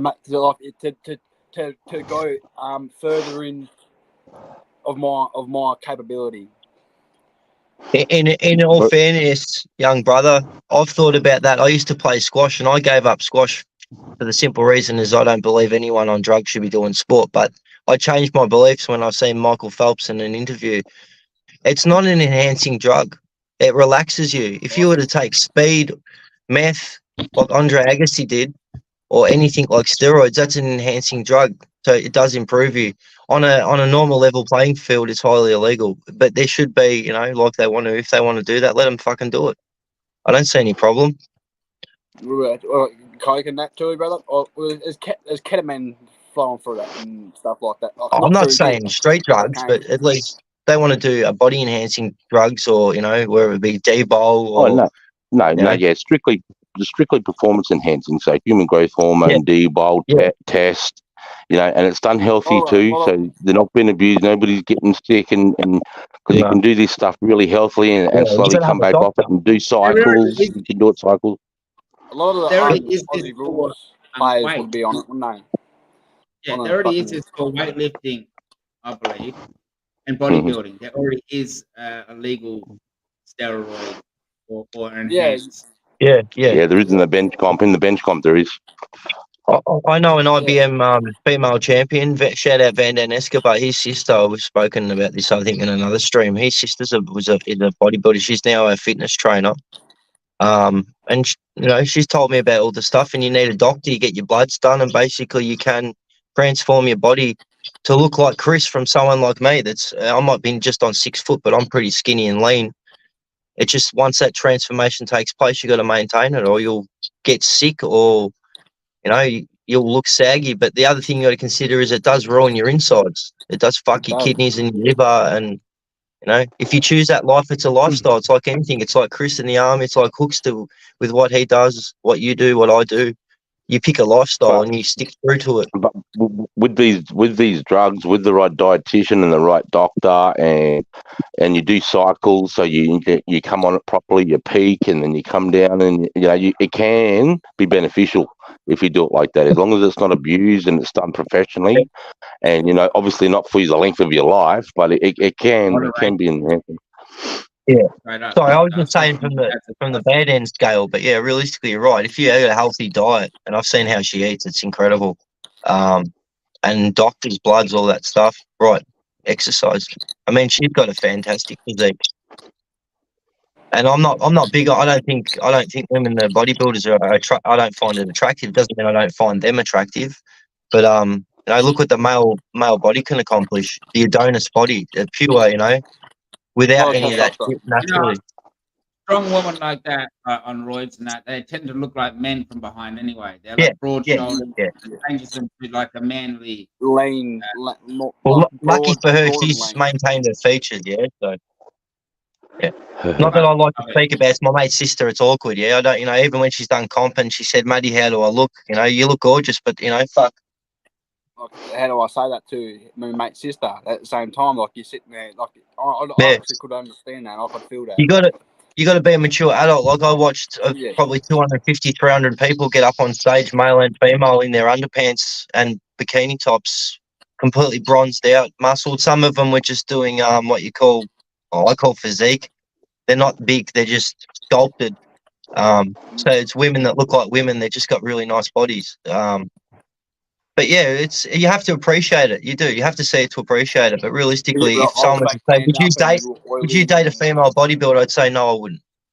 No, That's because just I'll me. probably try and end up wrestling me, and I'll probably end up smacking. But honestly, she'd probably pick me and Hookster up in one arm each. And Hookster's a fairly tall guy, and he's got a good build on him. He's got a good body on him. He's a couple of shots on his page of his shoulders and stuff. I'm a pretty tone and that way, but no, Yeah. she'd pick me up too by the sound of it with one arm. Yeah, look after yourself. There's no shame in that. Yeah. I'm still pretty lightweight. That being said, What do you weigh? 80 kilo? More or less. Yeah, that's for your height. Like I was best at 86 kilo. I reckon people go, "Oh, that's heavy for your knees." And then I got no fat. I was really fit. Maybe if I was unfit, yes. But yeah, for your height, I'm just guessing you could be 80, 85 to maybe even just under 100 kilos, and it'd be safe as long as you're fit. If we ever meet, you have to get the scales out. So if I can have a look, take off that jacket, take off them shoes. Well, what did you weigh, Chris, when you're in your prime? Were you like 130 kilos of just muscle? I'm still in my prime, mate. Fucking not even close, bro. Not even close. 120, 110? Not even close, bro. I made I weighed about 100, 102. That's still pretty big, mate. 102 kilos. Well, I'm a 102 kilos at my fucking strongest, mate. My fittest, fucking pretty, bro. that's pretty decent still, though. That's some Yeah. weight. These days, there's lots of 5'10", 50 and 60 kilo blokes 5'11". getting around, don't you know? Yeah, now I'm still confident that if I had a running race with a lot of the lads in this community, if we had a big 420 community race, I'm confident that I would do better than a lot of the blokes. Even some of the younger. I think I'd run best in the state. I can't say. I went up in like Baskerville when I ran. When I was in like grade 6 and 7, I was fit as a fiddle, brother. I used to do boxing. When my grandfather was a boxing coach, and he got me fit as hell. I was trained by, you probably guys wouldn't know. His name Ray Quarrel. He's a running coach, and he trained me, brother. Fuck. I could outrun cops, bro. Like, I was in cop chases. I could outrun cops. Like just you'd beat me. You'd beat me. Anyone could do that, but still. I reckon I'd do like pretty good. Pretty fit that way. I'm probably the strongest I've ever been in my life right now. Literally stronger. You don't really lose strength. One thing you don't do is you don't get actually physically weaker. You get physically stronger as you get older. You surprisingly you think with your strength, you underestimate it as well. Man might be weak, but in fact you don't want to be hit by them because they got a certain strength. They're hardened. They're you don't want to underestimate your own strength as well at the same. You know what I mean? I've underestimated my own strength before. I've knocked someone clean. It was fucked. Like my hands should be probably registered as fucking weapons. My uncle's hands. He couldn't. He was a black belt in fucking jiu-jitsu or some shit. Fuck knows what it was. But yeah. He taught me how to legit break someone's hand in a split second. Just kaboom. I break your hand. Just break your hand just like that in a split second. That's interesting, mate. Like it was just so trained. I don't know how people. Some people are walking the streets like it till this day, and just normal people, just normal Joe Blow people. You just walk past. Hey, going, mate. You know that they're capable of something that is quite serious.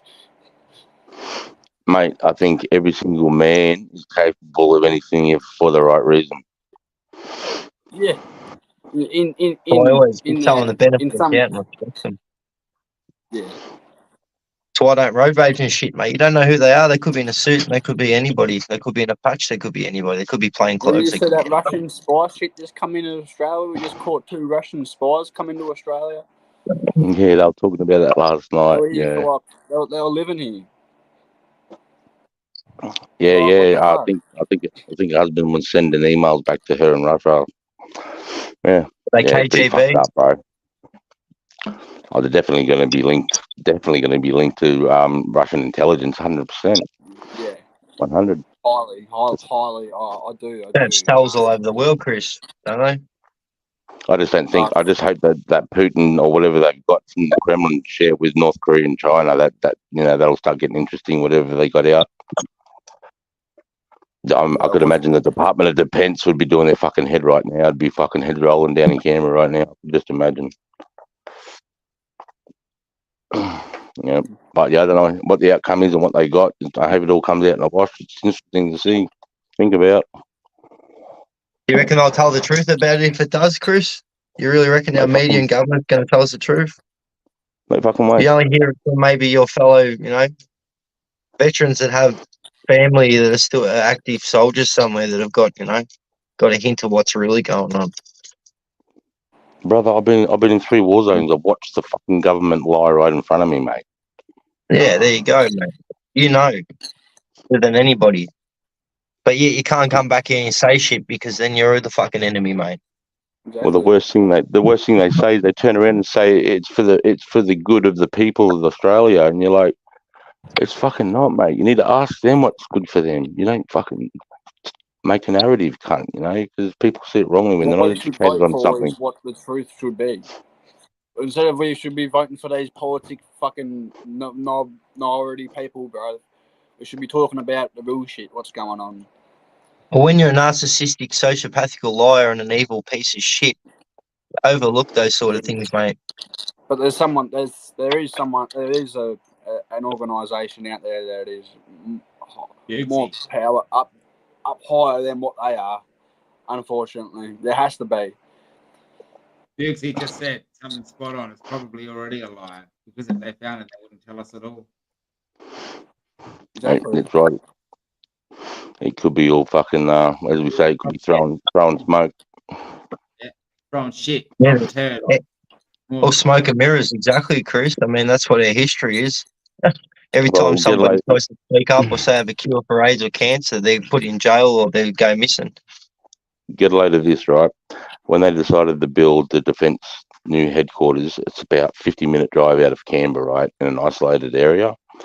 And they decided to get, I think it was Chinese or Laos builders to build like probably one of the most sensitive fucking buildings in Australia. And what they ended up finding at the end when they were doing the inspection, that China had put all these listening devices and cameras throughout the building, everywhere, mate, in all the skiff.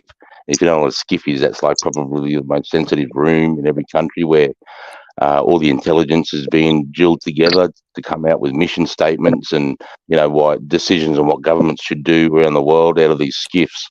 And they had cameras and sensitive listening stuff in that, but they found that, and then, had to rebuild the building. It just cost the taxpayers another fucking whatever because of their incompetence of picking cheap fucking builders when they should be picking fucking Aussie builders.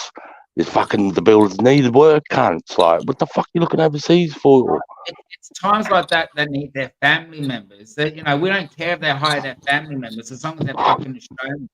Like live here. They want to keep us safe, and they're not safe, and they're not bloody some Russian. This woman could hardly even speak English. I think gives a fuck about her accreditations. Yeah, that's what I should have said before, Hooks. Common sense is overlooked for profit.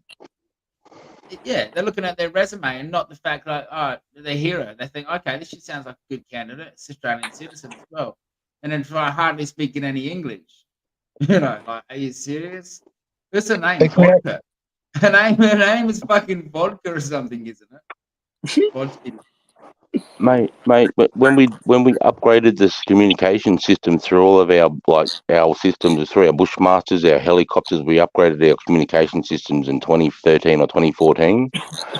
We had an Israeli design. We decided to go with an Israeli design, and we got Israeli fucking contractors, and we flew them over at the taxpayers' expense to come into Australia and fit all of our fucking mediums and our vehicles out with this new communication system and encryption system that we didn't have a clue as, because we've got all our top communicators that are going to take this over once it's been vetted into all these vehicles.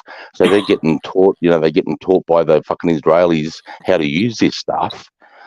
I'm just going, I'll do my fucking head in. I'm going, Israel, Mossad, oh man, it's so frustrating sometimes, man. Even there, Chris, common sense tells you that they would have, if that's encrypted, that they would have been using espionage, but with that system that they installed to listen in, just like the Chinese did. Up to China, exactly. Just like the Chinese did, mate. And then you got this fucking weak cunt, fucking Albanese, mate. Send the money to fucking Ukraine and send the new weapons to Ukraine. Get the fuck out of there. What are you doing, mate? Stand up and be a fucking man. You World fucking Health Organization. Australia, for fuck's sake. You can't. He's a pussy. He won't do nothing. He just sits there and doesn't. He's worse. He's worse than US president. No, it's fucking, He yeah. can't even pronounce the Australian president's Australian. We need a Mark Knight cartoon knockoff of Albanese standing over the fucking dead boxing kangaroo after he shot it with a 30-08. Piece of shit. No. They're just burying us, mate. They've just sold our souls and now they're burying us. Just slowly. Mate, I feel embarrassed when I see Albanese amongst the world leaders, mate. I feel embarrassed for America with Biden. I feel fucking embarrassed for Australia with Albanese. But that's my opinion, That's it. And it's not that I like Labor or fucking Liberal. I'm not either way. I just fucking don't. I think he's fucking weak. I think he's a weak man. Our politicians as weak as our security crews. I mean, other than our border patrol, which is not that good, it's all right. So probably for the Navy, but look at our Wi-Fi security. It's run off shit. If tomorrow it was fucking, you don't even need an EMP. You could shut it down simply by somebody just hacking in and shutting it down. We've got no security here at all. People have totally misconstrued that we have security with our internet. We have none. You don't have to pay for a subscription service. But then again, if it's not secure from that end, how is it secure when you've got an encryption service? It's not. To me, that doesn't make any sense. Well, welcome, Jay, mate. Good to see you, brother. Good to see you guys. What's going on, lads? Trying to solve the world problems. G'day, brother. Yeah. G'day, brother. Jay, mate. Hey, Spud, dude. Roman, Hook, Shane. Hope you're Hello, well, fellas. brother. Not too bad. Not too bad. Awesome. Chop it up. Yeah. Saturday night, mate. Nice and early, 9:40 on a Saturday night. Fucking no. What else Hey, would your you- sleep pattern should be cooked as anyway. You should be like, fucking, you don't know what day it is, sort of thing. Oh, bro, and I got some really good weed this Harvey. Yeah, that's good. That's Yeah. good. That'll help you relax a bit. What's the go with that? Is that normal for you to sit up that late, even without streaming? If I don't take my meds, bro, yeah, and weed's not good enough. It's not good enough for me to You need to dabs deal or with something what I've got to deal with when I go to sleep, mate. So I've you know, got to take fucking several different medications to go. I've had the fucking Oh, I'm not- melatonin, the kava, magnesium and shit. Like, yeah. all no, that like, goes away. mate, for me to have a night's sleep, bro, I've got to take 600 milligrams of Seroquel and 200 milligrams of Endep, mate. Fuck. And that's the only way I can sleep through, bro. Otherwise, my night's not good, man. So Yeah, Jay, mate, Sorry, you go, Chris. I thought you were finished, mate. No, you're right. I was just saying, if I don't do that, then I don't get much sleep, buddy. Yeah. Me and Chris spoke about this on the phone a couple of weeks ago, and we sort of shared what we sort of go through, and I explained what I use, and even when you use melatonin and smoke, you need something heavy to stop that that lucid dreaming sleep, because unfortunately for me, I don't get dreams of at night time. It's in the morning, and they're always night terrors or nightmares, and you need something unfortunately to knock you out. I don't take anything anymore. I don't, but you got to find something. Now, bro? But we spoke about oil and dabs, like you said. I suggested that to him. Definitely, that's something I need to do. I reckon it will work. Oil works. You don't have dreams. You just wake up and go, "Fuck, I'm smashed," or "Fuck, I'm refreshed." I don't have dreams, mate. I just Yeah. have the same I just have the same nightmare, the same thing, boom, boom, boom, boom, and it just goes in a cycle, mate. And you don't get, it's hard to go back down, mate. Like this morning, because I didn't take any, I was chilling, and I came in, I had the hot sweats, and I saw Spud was still singing. I think I said something. I'm just got up for a piss, Spud, and you're still going, you mad cunt. And my young fella came out, and I was drenched in sweat because of the same thing, boom. All these years later, mate, it's just. But if I take Seroquel and that amount of NDEP, I don't dream at all. I don't do anything. I can just sleep. But it's not good to take much medication all the time, So I try to do it through the beginning of the week, and then through the weekend I try to use, benefit my fucking vulnerabilities, I suppose, and do this type of stuff. But saying that, Chris, you can't just stop taking the medication either. You got to wean off something with the advice of your doctor. And even if you are taking oil and you can't just replace something. You know what I mean? So I understand. I'm working on it, brother. I've got my own issues. I need to address them in that sense. But yeah, I reckon I need to try something more natural like that myself. I've had other medications. Fuck that. I'm not going back there. They play with your head, unfortunately. Sarge, get on your bike. Sarge, get on your bike, cunt. You and Dale, and come up here for a couple of days. Yeah, I've been talking to Mel about it, mate. We're going to sort it. God bless you. Yeah, Dale wants to meet you, mate.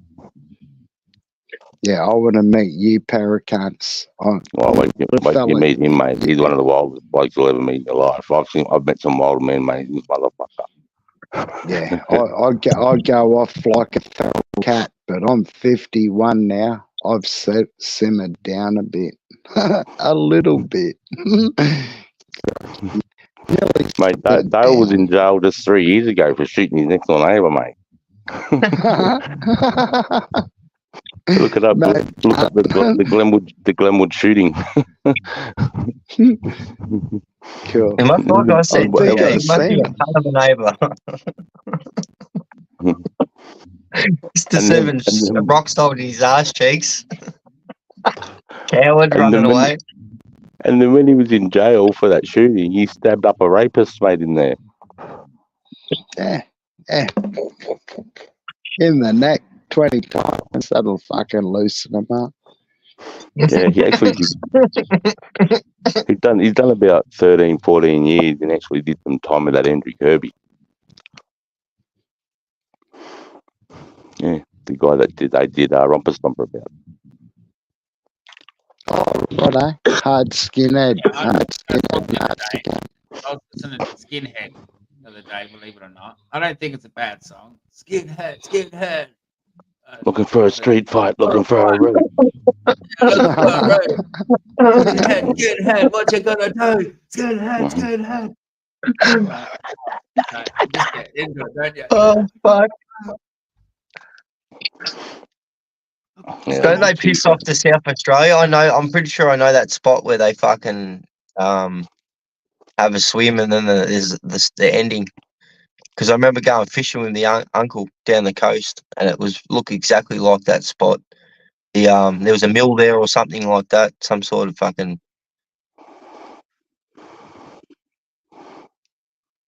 I don't know, I'm not too sure where it was, but I've got a feeling it might have been Port Lincoln way. Yeah, would make sense. I'm pretty sure we went down that way. He was in Aldinga, so we went for a bit of a drive. Yeah, it was a couple of hours. Actually, today we're talking about fucking Aussie movies about Two Hands and fucking Idiot Box and Getting Square. Who were we talking with that today somewhere? I think that was when I met what's it? Erie TV, fucker. Erie TV. That was it. Big. Was it J-Mate, Sarge? That was it, J-Mates this morning. Yeah, I'll give Yeah, you some I'm really titles bad. that'll bend your mind for my age. The Don's Party, Elven Purple, Midnight Spares, Mad Max. They're all oldies. I'm sure Hooksters know some. You know, my favourite, personal favourite, Malcolm. They're not really that old though. I think I was a little bit older. I was a bit, No, I know that, but you would remember him as a kid. yeah, I suppose. Yeah, as a kid. Yeah. You would have seen him, and plus you're a op shop hunter like myself and Van, so I'm sure you would have picked up some cool things. Well, I don't have a TV. I haven't had a TV for years. Hey, meow. G'day, mate. Welcome. We all lived in the 90s, though. Surely you had a TV in the 90s. Yeah, but I still don't remember some of those. I remember obviously Mad Max. Yeah, they are very old. Like some of them, I think 70s, aren't they? 70s, early 70s. Most of them. The biggest impact movie for me in the 90s, I reckon, was RoboCop and Evil Dead. RoboCop fucking scared the fuck out of me the first time I saw that, mate. You know, when I watched that in 86 or whatever it came out. I just remember when they're shooting him and that dude at the end goes, "Does it hurt?" and then puts one right in his fucking head. Oh, it used to spin me out, that old RoboCop when I was a kid.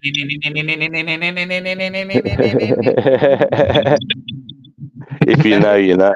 If you know, you know. Good That's movie. one hell of a gun. Is he using like? Is that the big long gun he's using? Like I don't know if it's a rifle or it looks like I don't know what gun he's using, but it's a big gun. Something is doing. I don't know. Yeah, I can't remember. I can't remember what gun it was. But anyway, he got shot up. That's the worst shooting scene. Now that's how you do a shooting scene. All right, Alex Murphy's dead. Yeah, Alex Murphy's dead was the most. Well, that's how the origins of RoboCop.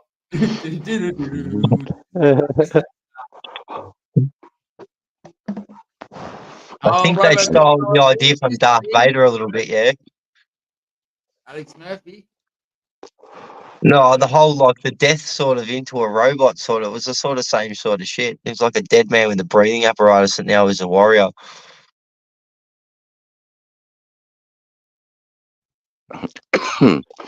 Yeah, and you got to remember the first Evil Dead was not like, I think it turned into a comedy towards the end, but the first Evil Dead, bro, fuck, mate, that thing in the closet and in the basement, and they stab it in the hand with a fucking pencil and that. Fuck, that was a good movie. Thing in the basement, I thought that was my ex-missus.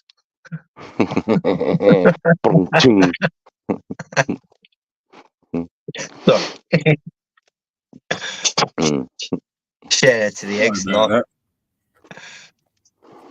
Hey mate, another good one to watch is The Odd Angry Shot. Have you ever watched that? The Odd Angry Shot? Yeah. I love Graham Kennedy, mate.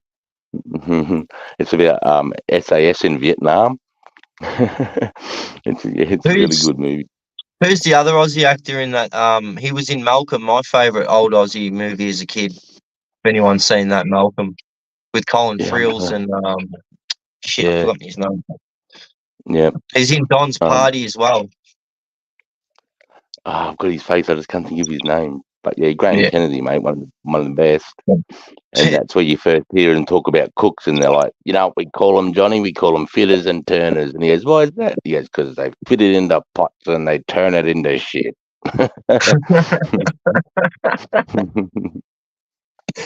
Yeah, I like his joke, the duck hunter joke with the toilet paper.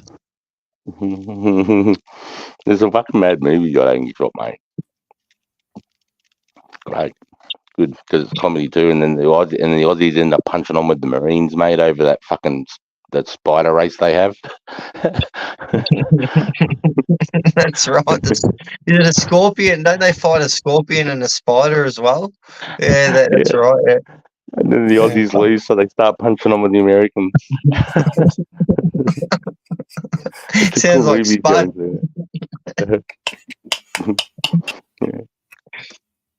They can't drink like us anyway, so we always win. Mhm. Can't smoke Oh, like us either, can they? No. And they Well, invented these big chillin' bongs and we showed them how to smoke out of them. to be fair though, we don't actually have crack in Australia. You know what I mean? That's one thing that I've never seen anyway, like actual crack cocaine.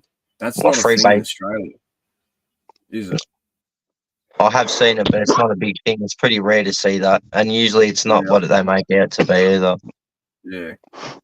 But Oh, even No one that wants that to, kind of no one who goes to that extent. They just want pure shit. They just go I straight think to that's the what door. everyone's chasing these days anyway, is like clean shit, like uncut.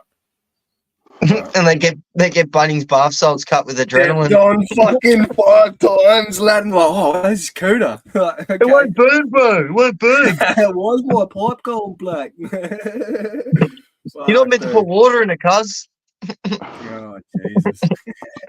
Yeah, no, it's bad, man. It's bad. I feel sorry for people that get stuck in that life. I actually, I found out today from my mum that one of our family friends' nephew was one of the 5 people that died in that house in Broadmeadows, and it was actually coke they took, and it was spiked. It was that Oh, shit. that cartel coke getting around. It's been, it's got some sort of Got the whether it's nitazines in it. Yeah, I think I it's heard cut with about that. fentanyl, man, or something. That's Cocaine, bro, in a bag yeah, of coke.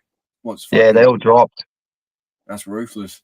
And that's what I It was is. trying to It's sad. explain to people earlier, is the combination with uppers and downers can trigger that central nervous system to go on a shot, and you're fucked if you activate that thing.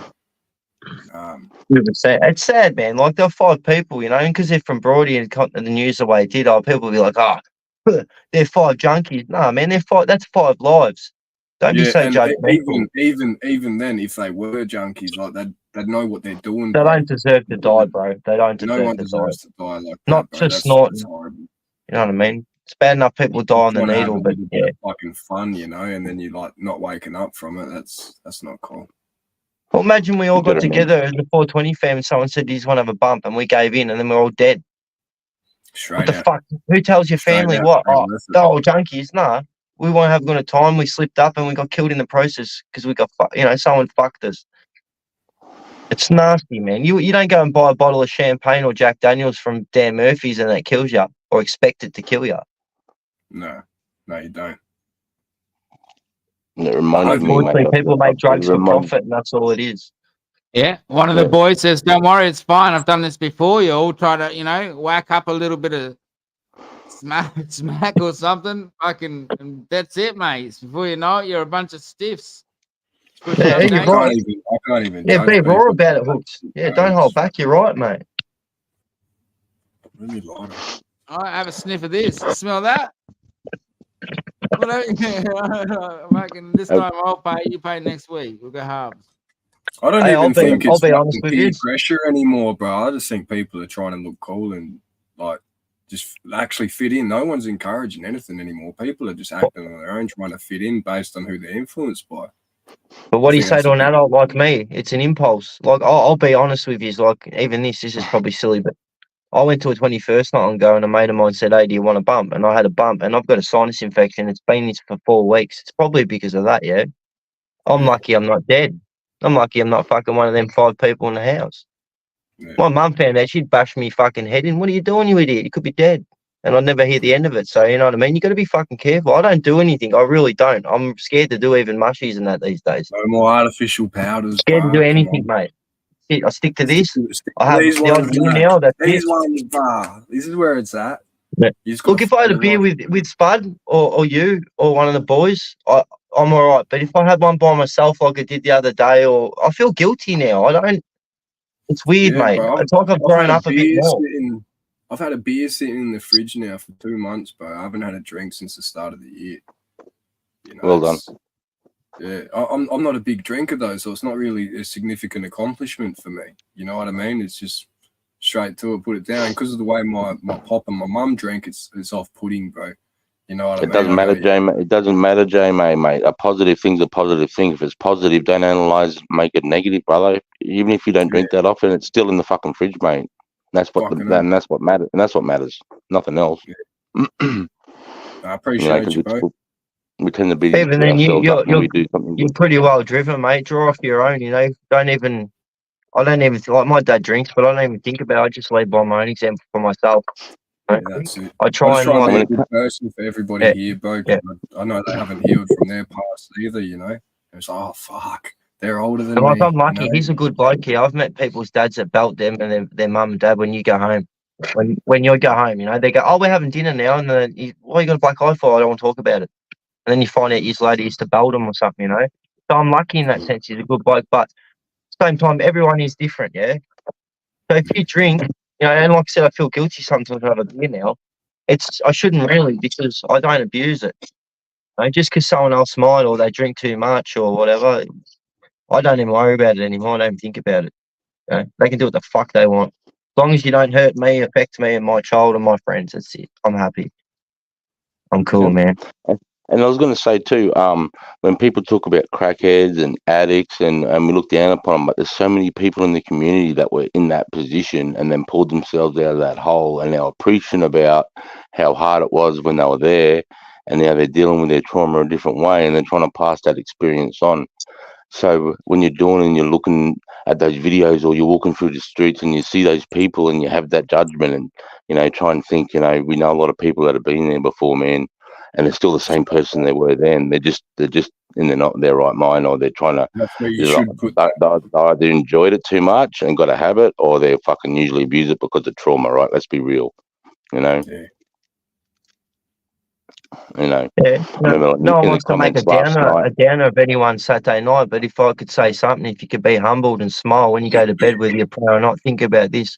There's some poor soul out there with one blanket tonight, and I live in Victoria, and people live in Tassie and South Australia that are in this community. It's fucking freezing, and very I don't cold. mean 6 degrees. Very It feels cold. like 1 degree. So be happy that you're in a warm bed, and you've snuggled up to your missus or your dog or your pillow, whatever it is, and you got your bong or you drink or you don't do anything at all. Because we're pretty lucky, eh? No? None of us are Last perfect. night, My life's pretty shit, last, but you know what? I'm pretty happy that I've got what I've got because I could have nothing. Could have fucking nothing, mate.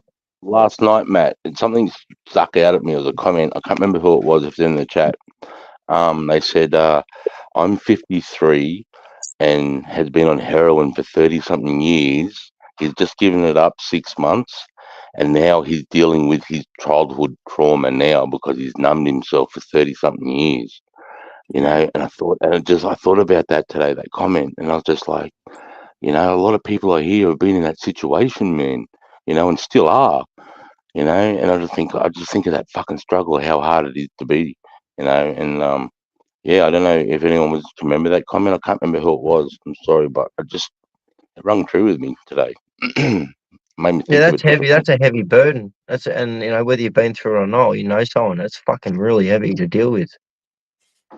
Fucking 80s. But all I gotta say to is, bro, is like, don't let yesterday take up too much of tomorrow. Yeah. It'll eat you alive. And the best thing I could say about seeing and meeting you guys is, like myself, no matter what I've been through, I've decided to keep pushing through it and finding a way to. If not, ask for help if you ain't got support. Always ask for help. If you don't ask, you won't receive. Don't be shy. Don't be too proud. Just fucking say, "Hey, mate, I need a help." I was drowning once in a river in Deniliquin, and I asked for help, and I got the help. If I didn't, I would have drowned. You got to ask for help, guys. You do. Just got to And put don't yourself be in the so situation. humble not to ask someone like, I'm 37. Hey, Jay, mate, can you help me out with this, dude? I know you're 22, but you fucking know more in this situation What than do I you do. need, Can you bro? give me a help out? What do you need, Yeah, brother? yeah, That's how it To goes. make yeah. it, You know what I That's mean? And it. that's how it should be. to You know, make if you that don't know thought, nothing about it, then fuck. It's all good. to make that If you're gonna thought help, an then easier, know. to make that little bit of advice and that thought an easier process is the fact that, think of yourself. If somebody asked you for help, would you help them? Of course you're gonna fucking help them. So why not ask for help? Because that's what they're thinking when you're asking. The way you'd think if someone asked you. So just I don't just take a think of whole that lot of foremost. advice off Spanian, bro, but one thing he did say that stuck with me is don't do something for someone else that they wouldn't do for you. You know what I mean? 100. Like if they ask you to pick up a bit of rubbish and put it in the bin, you know what I mean? Like, fuck off, cunt. Why would I do that? Would they do that for you? and that's an appropriate reaction. You know what I mean? It's But then on the other side, brother, sometimes you should pick that up and put it in the bin and give them an yeah, example. exactly. You know what I mean? But then again, if you're the lad telling someone else to pick it up, that could be like a power thing. You know what I mean? Trying to get someone else to do some shit for you when you could just as easily pick it up and put it in the bin. So sometimes being humble and putting your ego away, man, can make you a better man. Sure. That's a thought. Just a thought. That's all. You know, just throwing shit at it. You know, good talking about this shit. I think it matters. I think it matters. Yeah. Woo. Cheers, man.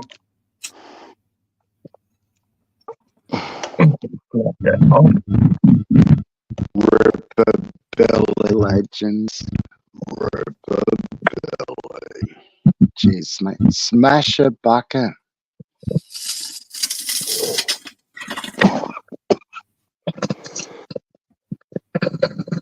You've been named so many Star Wars characters fucking this week, Spud. You've been called an Ewok. Star Wars. I never watched it. I watched Are you on the my first one. Spud? Or is that me? Fuck. No, I think it's Spud. I think it's Spud. It's me. He's got interference, I reckon. Sounds like interference. The poor bugger. He sounds like a robot. He's like, Hope his neighbours aren't transmitting a signal to fuck him up because he parties every night.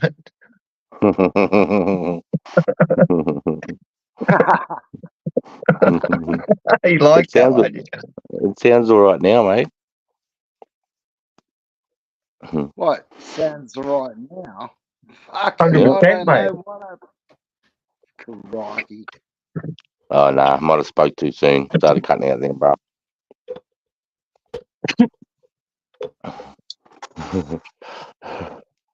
You taking that fucking phone cover off, Spuddy? That's where he used to do it to me. People go, you cutting out, I can't hear. Like, oh, he's tried everything. Fucking poor cat. Oh, tonight, Matt, when I was setting up, I had everything set up, mate. I was like 7:40. I'm going to be on time tonight. And then at 7:44, I'm in the thing to go live, and all my audio starts playing out saying you need to reset your phone. And I'm like, oh, for fuck's sake. At 7:44. Yeah, so that was. I'll admit, I've done it a few times with my live streams for games. I said it'd be on at 7:30, and it was like 8 o'clock or 15:15. I'm like, oops. I'm just OCD. I gotta, everything has to be right. Fucking mic doesn't always work. It doesn't work no more at all anymore. I fucking ripped the boom out because it was broken. I was just like, fucking, I'm over playing with it. Crunch. The headphones still work. They're all good. I just haven't got no boom. But yeah, like we're only human, mate. Like I said the other night, our flaws are what make us all unique, but they all, bring us closer together. And you're not defined by your mistakes. You're not defined by your mistakes or any regrets. No, there's no judgment here. Honestly, there could be some people in our community that do the other stuff, the other drugs. That's their business. If they're nice people, then they're nice people. It doesn't matter. It really doesn't. There's actually some quite well-known individuals who sort of live with, and that's how it is. You see, what they teach you when you go to Narcotics Anonymous or whatever it is when you're recovering is to understand that you are a drug addict, and you have to admit, you actually, before you go through your steps, you have to understand that you are a drug addict or you are an alcoholic, and you will always be an alcoholic. Always be a drug addict. Even when you don't use drugs anymore, you're still a drug addict. No. It doesn't stop when you don't use alcohol or drugs anymore, because the moment it starts is when you drink or do drugs again. Right? No, I don't think you're still a drug addict or an alcoholic afterwards. I think you might still have those addictive qualities. He's right technically, because you're just a reformed drug addict. I mean, people that are on heroin say all the time, I get the taste all the time and I hate it. Yeah. It's a disease, right? Being a drug addict and an alcoholic. This is what they teach you. Is anyone here a drug addict? Because if you know what they'll teach you is that you admit that you're a drug addict and you cannot do drugs anymore because of this. This is why it's not like normal people. I don't do drugs. When you're a drug addict, you shouldn't do drugs. Right? At like you literally shouldn't because you're a drug addict. Right? When you go to hours and hours and you're there or months of Narcotics Anonymous, you understand they're the worst enemy. You can't go near them. That's But you go into society anyway. Once you've done that and you're recovered, or you're still that is you're living with alcoholism, or you're living with being a drug addict, being addicted to drugs. Anything can set you off on a binge. An old moment, a friend coming around, you just want to have this time like again, or one drink can set you off. This is why, and then it's always at the end of the night. This is why I don't drink. This is why I'm an alcoholic because of this. People say, why don't these people? Have you ever had a guy that's like that never drinks, and then you give him a drink and shit goes down? It's like, well, we told you this is why he doesn't drink. When there's an alcoholic there. All right, but there you go, and that's why you can only be a day between, a month between, or a year, 10 years between. And you know what? A drug addict always says, yeah, it's been 10 years since sometimes. Sometimes it could be 20 years. Like what? And then you're back on it again. And that's how it is. 20 years between gaps. What's the difference? You're still a drug addict. So listen, live and accept that. I accept who is a drug addict. I do accept you. And I that's all of you, whoever it is, whatever it is, whatever drug it is. I don't piss you out of the bush about it. Like, Well, if you're on the like, if you get caught with powder on your nose, I dust it off and accept that you shouldn't be fucking doing it. Definitely getting caught with it. Whatever it is. Well, my problem was alcohol. My problem was alcohol, and I was that person Hooks was talking about. But I think now, mate, because now I just didn't. I did for ages. I just cut it away. Didn't even whatever, But now, like on Anzac Day, I'll have some beers and I'll have some because I know now. I know there's a certain thing that happens in my. There's a cog that drops, and I can feel that, and I can recognize it, and I know straight away now what I need to do to disarm that thought process straight away. By going and get my missus and going, it's time for me to go or whatever. But for that learning process over fucking 10 years, now I can go and have a few beers on Anzac Day and not worry about fucking, being a fucking dickhead and, embarrassing my family and making a fucking cunt of myself, or whatever I'm doing, and so, on the flip side, I don't look at it like, fuck, I could never have a drop again. I'm like, now I know what my triggers are and I know how I feel and, so I sort of learn. I sort of, I don't know, maybe learn more about myself that way too. And the fact that now I can have a beer for really. I could go to Spudley's and have a few beers, and after 3 beers, no more, just punch the buckets, no worries. But I'll have a beer because they're having a beer, sort of thing. Just on, that's just how I sort of deal with it anyway, brother. But you're right though. The way that thinking that you're an alcoholic or I'm a drug user, it's just that positive negative to make you not want to do it. And I think it's important also to live with yourself and know that it's only human to experience falling on and off the wagon throughout your lifetime or whatever hardships that you battle, whatever demons you've got to get on and off. They will come and go. But there's no in coming to hang around everyone and let us know and get involved. And that alienation, I think, is the dangerous thing is when we lose people pretty fast. If you can't fight your demons by yourself, don't be so proud to ask others to help you because, what many hands make light work. And because trauma and abuse too, man, you never really think, when you're having those good days and you think you're on top of it, you never really are. It's sort of like a pendulum of light. Right, it's not like David versus Goliath, and then one day it's like I'm completely over. It's like this pendulum of light that you sort of have. It sort of moves backwards and forwards, and you sort of get to go into that groove, and you understand, more about yourself, and understanding that, that there is going to be bad times, and understanding that thought process as those bad times start to come, and then trying to deal with it. I'm just speaking because this is what I'm trying to fucking do to make myself better with my fucking demons. You know what I mean? Take different approaches. And I'm just throwing it. I'm just throwing it out there. I'm just throwing it out there. Mm. Fucking right. Good to see we're all still growing. Yeah. Hang on. Good to talk about this stuff, man. It's important, I think. Especially for anyone that's struggling and anybody that's, in recovery and struggling too. It's just good to hear this stuff. Don't feel alone, There's other people going through the same fucking shit.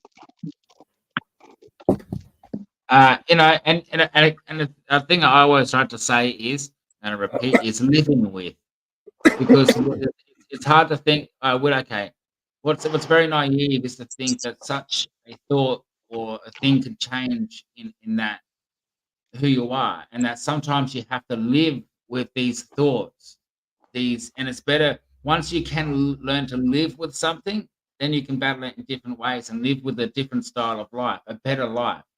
You can live a better life when you can learn to live with certain things that were outside your power of control. I don't know if they make sense. Fucking nice.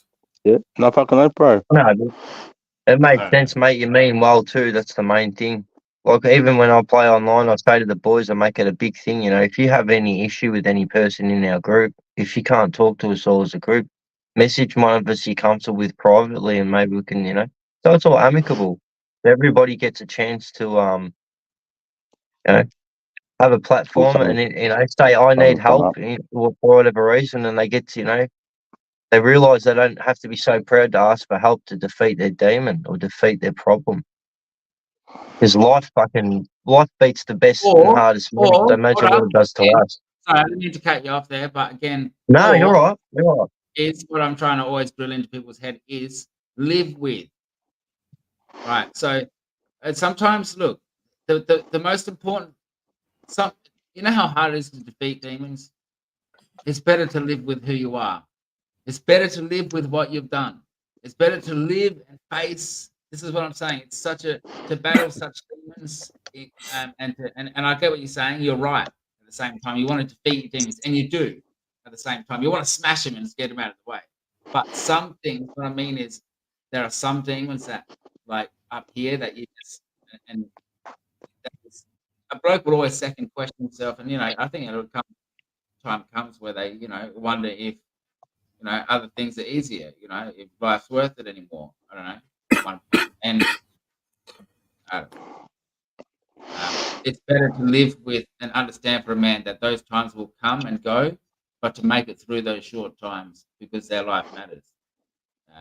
Yeah, I agree with you. Don't get me wrong. It's I didn't mean in a physical sense. I mean, if you can physically smash your demons, go for it. And I don't, even in that sense, not a demon. You go and get a priest, but demons within your mind. Yeah, sometimes you got to be very subtle and take finesse approach, but other times you need to yell out for help. Don't be scared to. Don't ever be scared to. Especially trauma.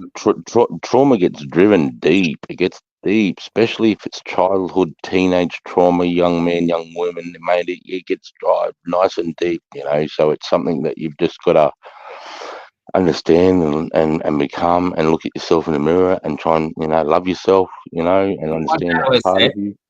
Just us. My dad always said.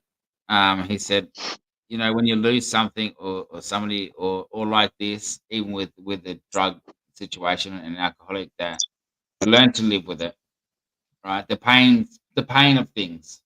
It's like, how do you live with losing your whole family? Like I said to him, because I lost brothers and sisters, like twins, and I said, "Hey, how do you live with it?" And he goes, son, the pain, and said the story before, but not the whole story. About that.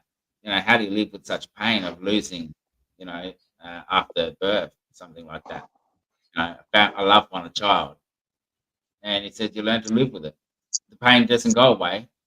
It just gets like a little bit duller each day, and you learn to live with the pain, and you learn to live with those things. And as you get older, he's like, this is true. Anyone who's older in the chat, you go to more funerals. You might never been to a funeral in your life when you're young. If you haven't been to funerals heaps, get used to when you get older, because that's what happens to your friends. After 30, you get more taken from you than get given. Just make sure After it's not about 30. funeral for At least losing your yourself. grandparents, if you got them. Next to your parents.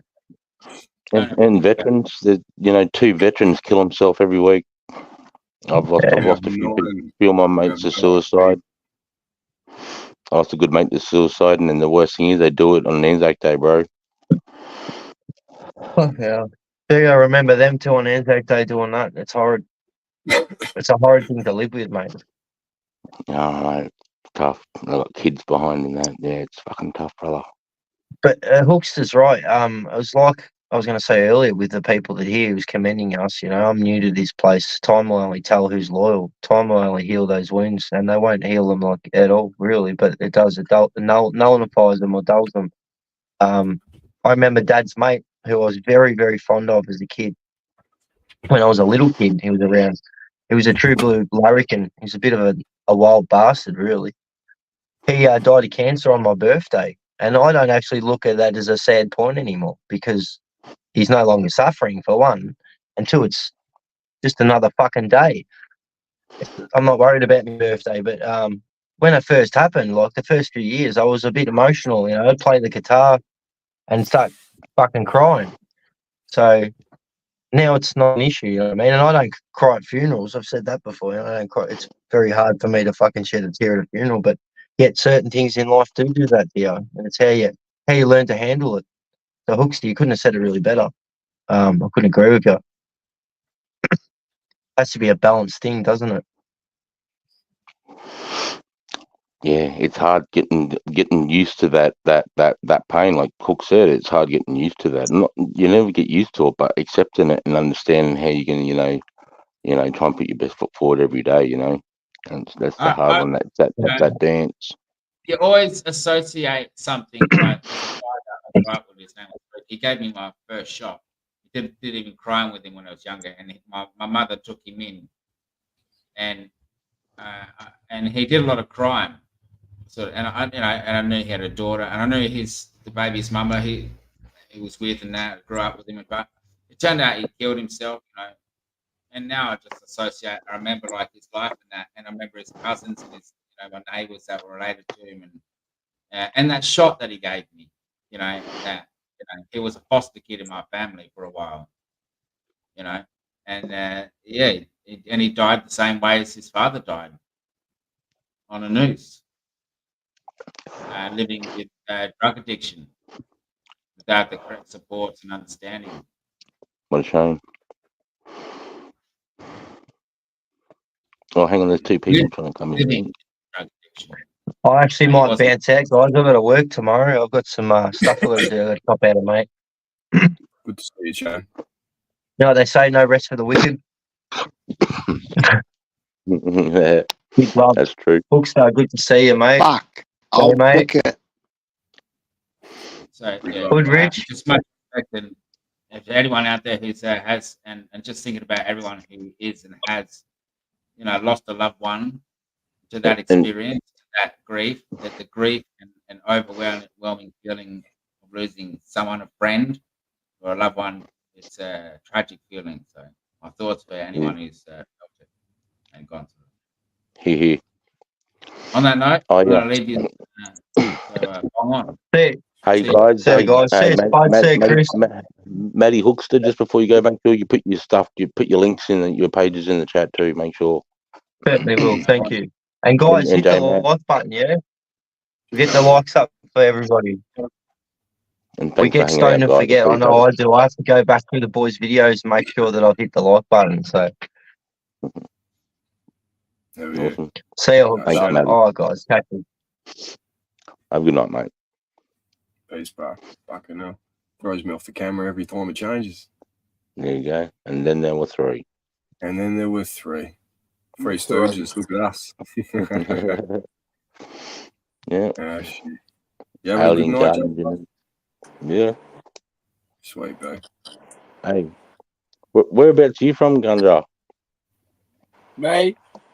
Yeah, mate. I'm from Tasmania, brother. Oh, true. Whereabouts? Kingston and Hobart area. Yeah, right. Yeah, I've had a few guys, a few soldiers from Tassie. One of them, Brian Sylvester. I try to go for the commandos. I couldn't do it. When my mental health got the best of me, unfortunately. That's okay. It's not unfortunately, mate. That's okay. Yeah. You'll I suffered you do other things. anxiety and depression, and then later on, at 17, I got diagnosed with severe ADHD and CPTSD. Childhood PTSD. Yeah. No. It's called complex PTSD. It's it's so complex meaning scenarios from different altercations. Yeah. Have you tried using like microdosing psilocybin before? You giving that a crack? Microdosing. Microdosing psilocybin like mushrooms. Mushrooms. Magic mushroom. I want to. I'll be You want it? You want to give it a crack? I can make that happen, bro. Keep it on the download. Just hit me on the Insta. I've got links on my my YouTube. You should be able to find them there on the homepage. Have a look at that. Have a look at that comment there, Gundra. Have a look at that comment there. I was saying thing, mate. BPD, CPTSD. Is that BPD? Is that bipolar disorder? Bipolar. Yeah, my mum. Borderline personality. Borderline personality disorder. There we go. Yeah. My mum has bipolar. It's and schizophrenia. Yeah. At the same time. Yeah, my old girl's the same, but only when she drinks that comes out, bro. That's why I don't like her when she drinks. Yeah, bipolar. When my mum drinks, bro. She drinks as well. My mum, but occasionally, I have alcohol fetal syndrome. Yeah, I can't. I know what you mean. I can drink. I can have a couple of drinks. It just affects you different, bro. You'll start swinging on cunts. I have criminal charges on my name because of alcohol. Yeah. I just can't. It doesn't. Mate, I can't. alcohol takes out the best men. It got the best of me. Yeah. Well, the beautiful for thing me, about all my that is charges they came from pharmaceuticals, bro. Xanax. So back when our Valium was roaming the streets, we ran that shit, bro.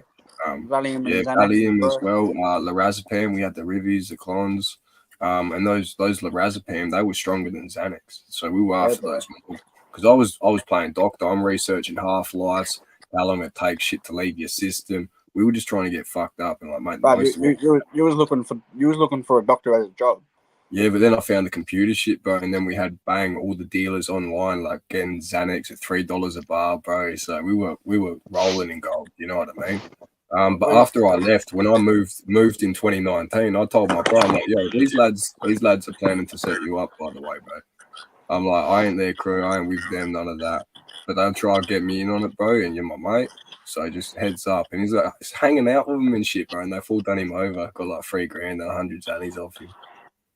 Yeah, he rang me up, like, bro, they ripped me. I'm like, what did I tell you? I got boys like that, bro. I got like. Yeah. But then they're all like mates again. They all sesh together, and it's just like, yeah, I can't be like that with people, bro. I can't, you bro. know. I can sit there and have a bong with one or two, and then I'll head. But I can't. Yeah, wake up at 3 a.m. Your fucking mate standing in your lounge stealing your bong and your weed. He's like, oh, hey, bro, like, what are you doing here, cunt? What the fuck? You know what I mean? What about my bong? Yeah, cunts are cooked, bro. Cunts are cooked, and it's only what you allow, bro, that will happen, right? So only you gotta have a backbone with those people. Well, that's the thing, bro. What happens is your kind gestures will become people's expectations. Yeah, they keep repeating that in their head. They keep That's going it. So and going once and you going. start, You gotta live like a junkie. You gotta live like a junkie to think like a junkie. You know what I mean? That's it. If you put your hand out for people all the time, they're gonna start reaching, bro. You know what I mean? It's called taking. It's called taking liberty. It's fight for survival down in Tasmania, bro. We're one of the smallest states in Australia. Yeah. We sit on this little island, bro. In our government, we didn't even get that many COVID cases in here, bro. Majority of Australia, we got nothing. What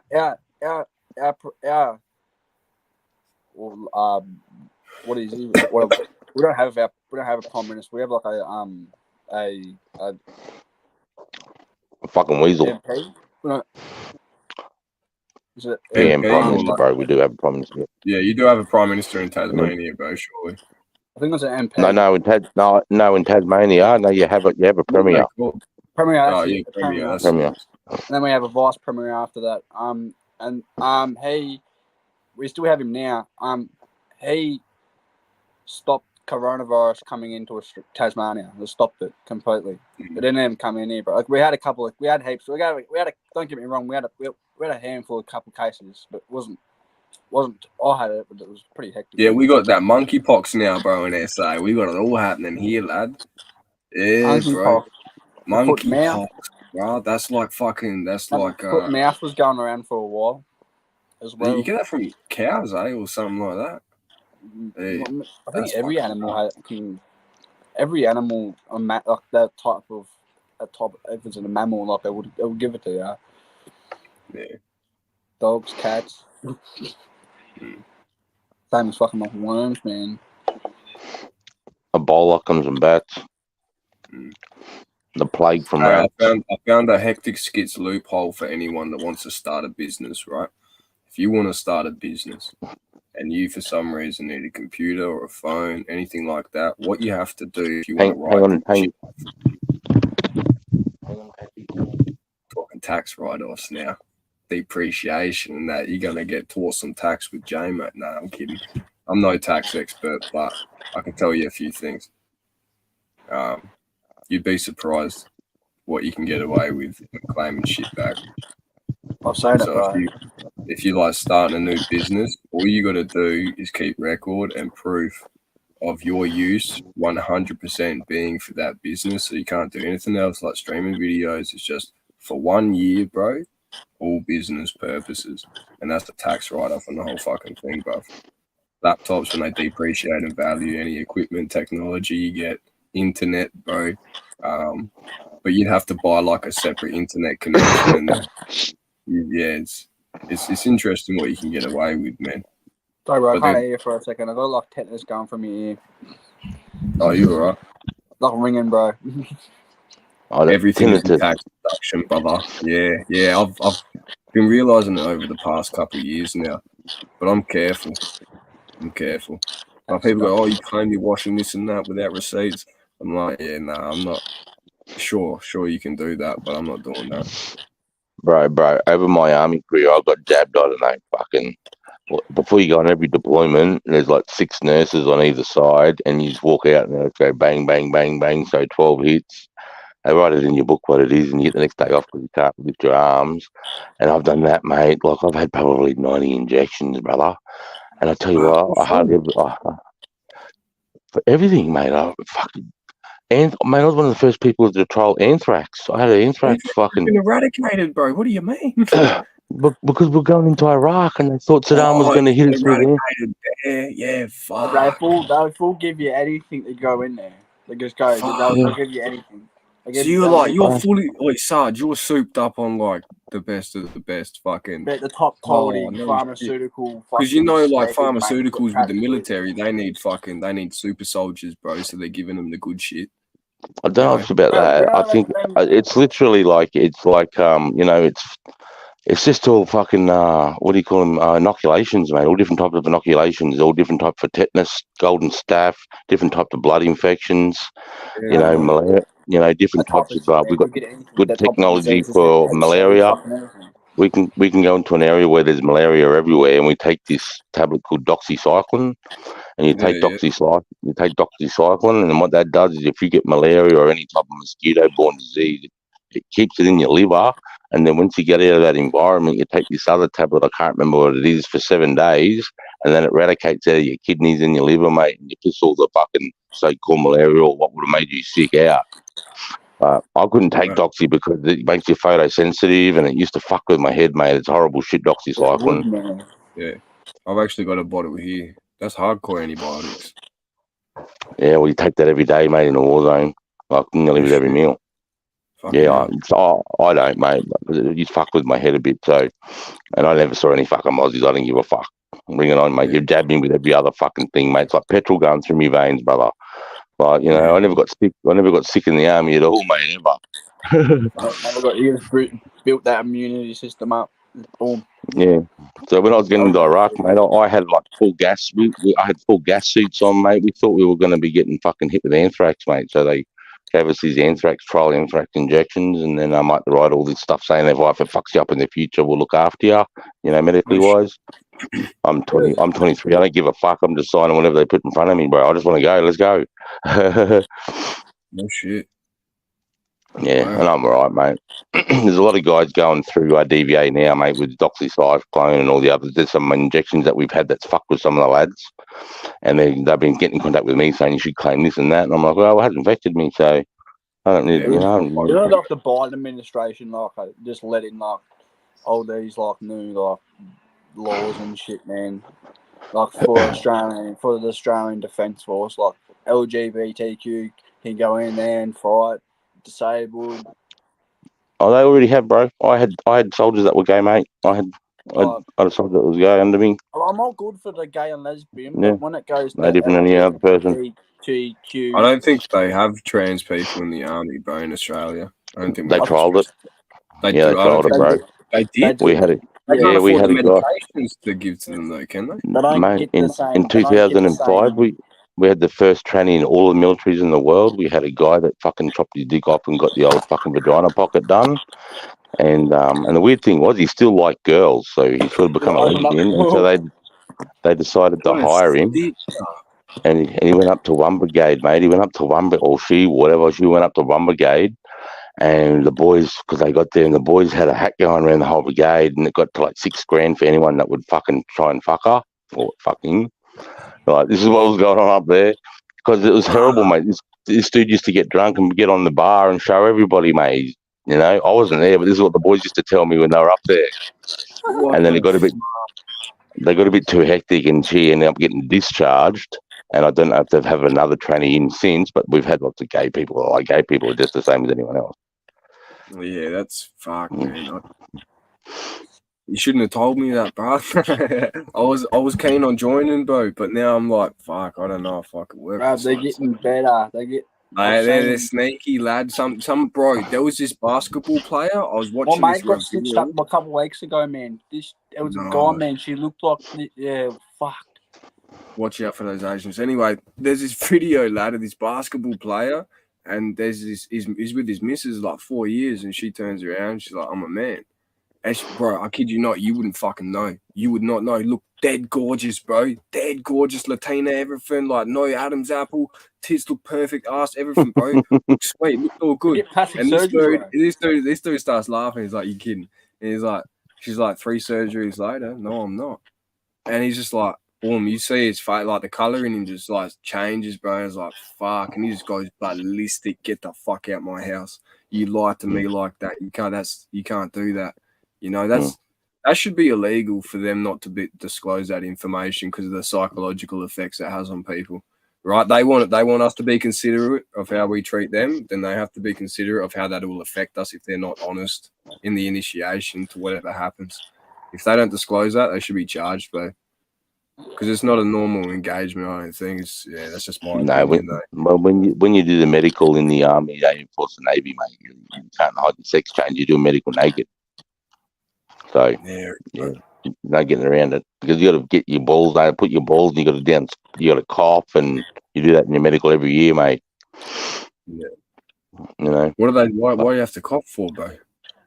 I think they get all the phlegm and shit. Test it. No, it's a test. What did you say, bro? Get the phlegm and test it, mate. Get the phlegm and test it. No, I think it's the first sign of testicular cancer, brother. They're checking for. Right. Yeah.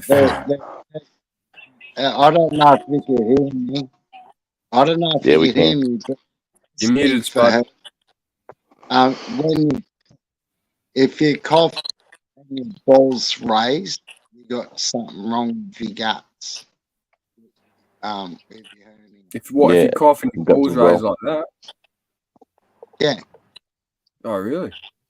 Have you never noticed when you get hit in the nut, sometimes it goes right deep into your guts? It doesn't just hurt at your ball sack, it hits right. Yeah, it does. Yeah, I know what you mean. Like it's into your stomach, bro. It's like a deep pitted feeling. Oh, I know what you mean. Yeah, I got booted in the nuts once. Mm. Once, never again, bro. Or just sack tap, bro. Oh, the lads were bad for that, bro. They were bad for that shit. The deuce out of nowhere, came like. Surely that can actually give you testicle cancer, somewhat, if getting hit in the Nah, nuts. I don't that know bad. about that. I think they're just saying that, bro. I think they're I'm just saying yeah, 100% rupture one, and yeah, I want to be doing that because that can invite cancer when you start rupturing your testes. that. Yeah. I had a nasty experience one time. I'll share with you. I had fucking. Oh, it's a bit graphic. I won't actually. I better not. I'll save it for backstage. I'll save it for backstage. Oh, bro, you're just sitting in there. I was ready for to hear this story. Oh, bro, the banjo string got snapped and everything. Chick done a twister move on me. I pushed in. Boys, feel this like ting, something let go. I was like, fuck, are you right? Oh, she's like, yeah, I'm all good. I pull out, bro. Feel this warm pulling sensation. Stand up, look down, and there's blood going everywhere. I'm like, uh-oh. I feel the life draining out of my body like this, bro. Like, oh shit, I could like feel myself getting heavy. I'm like running to the shower, trying to get there. My vision's going and everything, bro. Yeah, I think she done that on purpose. I think she done that on purpose, bro. Full like, and then get this. After that, bro, I got done by another chick who had a loose marema. If you don't know what a marema is, bro, it's like what are them things women take for not getting pregnant? Look, I coming from the tank. Contraceptive. It's like a physical contraceptive they get installed with a wire on it. So this wire she had that was installed, bro. Boys clipped my fucking knob as well. Done me there. That was brutal. I had my hernia twisted around my nuts. Yeah. Like twisted around like my scrotum, like one of my. Yeah, I had that happen too. That's horrible. Your balls I have swell one up. now. Not, I don't have one twisted now, but like I have a hernia. Well, you gotta now, go to the hospital, cunt. I went when mine got twisted and I walked in there, I seen this chick come out. I'm like, she looks alright. And I'm like, where's the fat dude hiding? Bruh, I knew he was coming. Dude was looking at mine. 300 kilo dick, dude walks out. I'm like, yep, that's my nurse, isn't it? Sure enough, it was. Drop your pants, Dude mate. was looking at me, dick and all. It was fucked. Yeah, I had an old mate twist my balls back around the other way for me, and I had to get an ultrasound, and I had to get an injection too, because I had an infection in my nuts because they swelled up. Got it twist. No, bro just fucking grabbed my balls and pulled them, twist them, lad. I was like, bro, yeah, it makes you want to chuck, cunt. It's next level. But he's fucking helped me. I said thank you because it's a sense of relief afterwards. You know what I mean? Because it's such an when you think of it, feeling, like if you've been in that much pain and then after it, you've just felt like a big back crack, pretty much. When you think of it. Yeah. I've had a couple of my mates in the army, mate, and get testicular cancer and have to have one of their balls removed. Whoa, no shit. I can show you something. I will show you guys this. I got a scar here. From there to there. No shit. I was only born with like 15% of my bear. I was twisted bear syndrome. Yeah. So when I was born, half of my bear was actually getting nutrients, but like half of it wasn't. If that makes sense. But then it twisted up, like got all rotten, twisted up, and just the outside of it just come out like just Yeah, that happened to my little brother when he was born, bro. Looked like a bowl of spaghetti bolognese when he was born. I still have like problems now, like going to the toilet and like I'm lucky I don't have a bag. Like it was pretty hectic. I was lucky, really lucky, because I was sitting like when I was an infant. My mum and my dad the doctors were saying like he's not gonna make it. Like there's a 90% chance he's not gonna make it after this surgery. And I made it, man. Like I'm a miracle baby, pretty much. Just another Aussie battler. Been in a bike accident, went straight for. I was in a massive cop chase and a big ass 250, bro. I got a scar here, got one here. You should have just pulled over, brother. Should just have pulled over. And smash my thumb in where I think it's called I forgot what it's called. There's a bone in there that I cooked. Like you can see it. Like my thumb there's no I didn't get it operated on nothing. Had ripped my cast off like 2 weeks later when I got it on. Ripped my cast off. Was supposed to go in for surgery. Didn't go in for surgery. But like, yeah, I was coming down like a hill. Had no brakes on the bike, nothing. And this cop car went at me, and I like swerved, and I was going through a set of lights, and this other car just went, knocked me off my bike, and I was lucky. I had blood pissing out everywhere. They put me on like the green whistle, fucking some other drugs in me, so I stopped all the pain. But yeah, I got charged. Like nearly lost my license. I'm lucky I didn't even lose my license. Fuck your license. You're lucky you didn't fucking die, cunt. They detected dope in my system. Lucky I didn't lose my license, he says. Did bro? I didn't even lose my L's. Yeah. I'm on my L's, bro. I didn't even lose my L's. Oh, Ganja King, Probably mate. because they You're thought gonna pull you weren't over, going mate. to make it, bro. That happened to my mate. He got in a car accident, broke his neck and spine, shattered his pelvis, had to I learn just how got to to walk pay like again. 15, 20, I think it's like 20k for the insurance job. Fuck. Or 17k. That's all right. But I bet you'd rather not get hit by that car again. Car's not even worth that. That's the thing, man. It's not 100, bro. 100. Because that's, fuck, dude. Should have just pulled over, mate. Best thing in that situation. I got some money coming. Bum money. Yeah. Never run. It just makes things worse. Well, you're still here, bro. And I think that's a blessing. So we get to sesh with you, bro. And I appreciate that fact. Yeah, brother. I've got it. I've got it. We got it. Any of you guys on medical cannabis? Yeah, bro. Here and there, not so much because I still got fucking heaps. Yeah, I'm off it now, bro. I've been on and then off it because it's like I get on it just when I stress about cops coming around or like if I need a certificate. Is that a vape, bro? Is that a cartridge? Get a cartridge. Is that a cartridge that he has there? No, It's it's a a mighty. Holy shit. Dry herb vaporizer, bro. I've got one too. Are they harsh or are they smooth? Nah, these aren't too bad, bro. These are pretty good. I like them. He's got the Mighty Plus. I've got the Mighty Medic. So that's not even approved by the TGA. So if the cops rage you or they pick you up, they can take your shit off you, bro. They can take your bongs, your vapes. They could go to Vape HQs and take all of his shit if they wanted to. Then take your No, they can't take your medical. And they can't. That's the thing. They can't tell what medical's what going in those tubs. So exactly. So that's why I put like all my stuff in different tubs. And fuck them. It's not, bro. It's not their job to be dictating your medicine to you, bro. What the fuck kind of world are we living in where that's happening? Like, do you have the police at your hospital bed, my bro, when they're putting fucking medicine in you, giving you antibiotics? No. There's no police painkillers, or fucking when you're in surgery and you're getting CO2 pumped into you. Yeah. Pretty much pharmaceutical CO2. Wait, bro, CO2 is probably my favorite fucking thing out of anything. That shit is like not the fact you don't have to breathe for yourself is incredible. Yes, it's bad, man. It brings on. It does block out a nervous system in your brain. It does bring on seizures. I have them because of it. I used to froth the nangs, man, just to sit there and food. I was big on them too, bro. The last one I had 100 in a day, bro. And the lucky last I had a fit in front of my ex, I'm bro. talking big ass bottles. Yeah, like doing the big cans. Yeah, I know the ones. Party cans, bro. Yeah, fuck. We had helium too, bro. And if we were mixing helium with it, bro. Helium fucks you up, cunt. Yeah, it's really bad for you. Yeah, your voice goes up, and the nangs make your voice go down, go lower. Down, so you get a little high, like a little funny bro, high. But when you go back and forth, it's you're going even higher. Because I remember I was little, and my parents used to tell me not to have too much helium. I was like, why?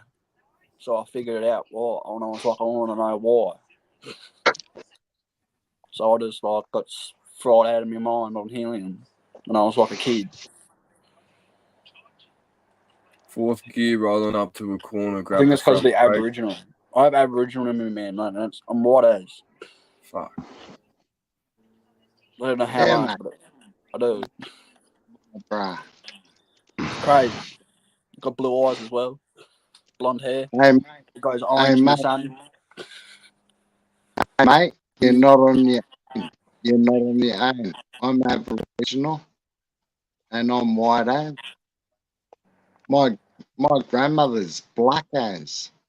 They're same as mine. The same as my pop. My pop and my nana black. They're proper black. Like this. Yeah. It's crazy. Nathan Remarkable, Hurst. actually. It's actually Nathan Hurst in the chat just asked me, fucking, he reckons, hey Chris, do you think Australia will have a civil war in our lifetime? No. because we have they can't do it, man. Well, here's the thing. The way I see it is you look at Australia's Defence Force, they're fucking Australian. They're you and me. They're all of us sitting here today, a little bit different in a sense, more disciplined and a bit more control on their substance, I'd imagine. But with that fact aside, they're you and me. So I think the fact they're Australian, they want to protect their home and their people. They'd never turn and shoot. Why would we be fighting against our own army? They're us. We don't have an issue with our army. We have an issue with our politicians. And you'd want to pray and hope they'd never turn guns on their own people. See what if you go government versus the people? No way. I'd say between 2 years, you're not going to find an Australian soldier that's going to shoot us a fucking Australian citizen. No fucking way. I can't see it happening, bro. You know what I mean? I'll fucking die before I shoot a fellow citizen, brother. No way. For no reason. You know what I mean? But if you're talking about left versus right, you know what I mean? If you're talking civil war and is in the sense of, this type of political agenda against this type of political agenda, I mean, fucking, I don't think it'll be a war as such because one agenda is usually no guns and the other agenda has got fucking guns and the people with the guns always win. So, I don't think there'll be a civil war. Nah, we got to worry. The fucking world's too fucked up.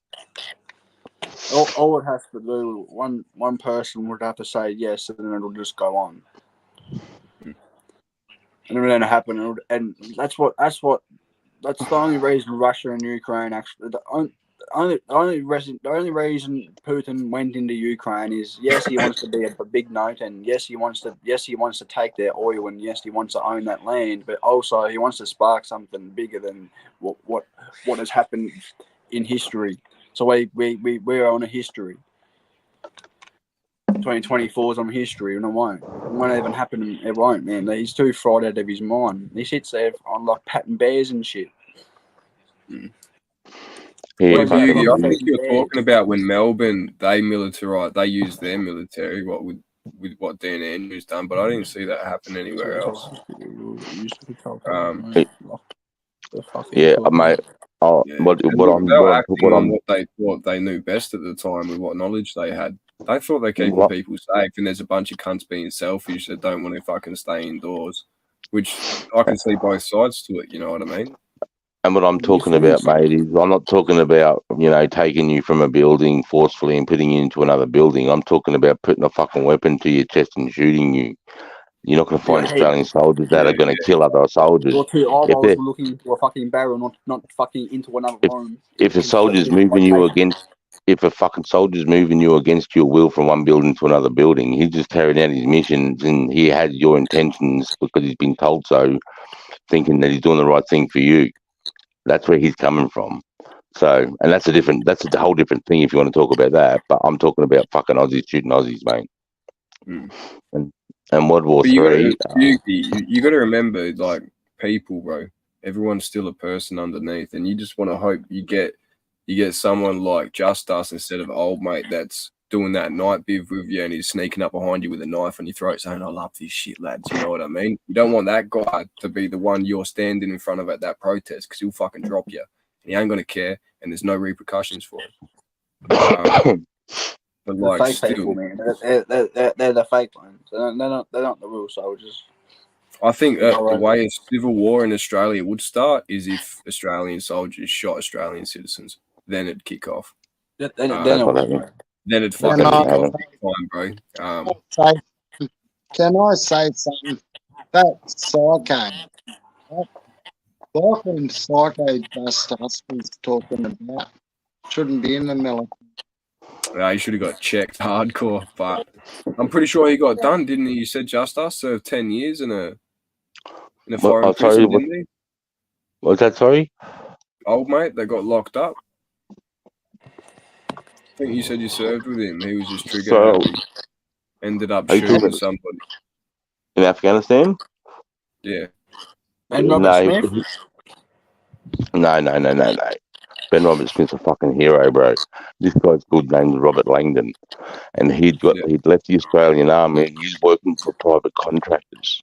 He was trying to push a convoy out of Kabul with the locals, and the locals didn't want to go because Taliban was on the road. And they didn't want to get in a gunfight that night. And this guy didn't give a fuck. He wanted to go. Let's go. We're going. And they got in. Gun got pulled. He ended up killing them, both of the drivers, the driver and the escort, and then put them in the front cab of the truck and throwing like 5 grenades in there to try and make it look like an IED happened. But there's other guys around the area that he didn't know that witnessed it, and they went straight to the local police, and they got him in Kabul airport trying to get to Dubai. And he ended up arguing. Oh, yeah, he got caught in Kabul, mate. He ended up in one of the worst prisons in the world, mate, in Afghan, brother. Fucking, he did 10 years in there, and he's really a hard fucking man, mate. One of the hardest men I've ever met in my life. And then he survived 10 years in there, brother, and he never converted to Islam. Fuck, that's hard. That's hard. Give him that, bro. Mate, he was my 2IC. When I first got to the infantry, this cunt was my first lance corporal. Like I said, I'm in the jungle, mate. I'm just standing in the dark. And I can hear like a rustle, but you start hearing things when you're just looking straight into darkness and it's quiet. You know, you start seeing like a stump might turn into a person, and you start tripping a little bit when you're staring into the darkness. Then all of a sudden you have your bayonet on your neck and you'd be like, cunts. You know, when we're doing this shit, man, I know the enemy's being soft, and if I'm being fucking harder than the enemy, I fucking train hard, I fight easy, and then just fucks off back into, where he's sleeping, mate. And I'm just like, and this is the first guy I had as one of mine, my fucking leaders, mate. And then I was in Afghan in 2010 when he got caught, mate. I was actually in Kandahar when this all went down. And everyone's going, oh, Robert Langdon, does anyone know him? I'm like, yeah, bro, he's my first fucking section commander. He's one of the guys that made me tough, mate. He was one of the dudes that was he used to make us do horrible things, man, to make us mentally tough, bro. Some of the shit he put us through, that cunt. Fuck. Yeah. So I could imagine him just doing what he did, bro. He was a hard man. He didn't give a fuck.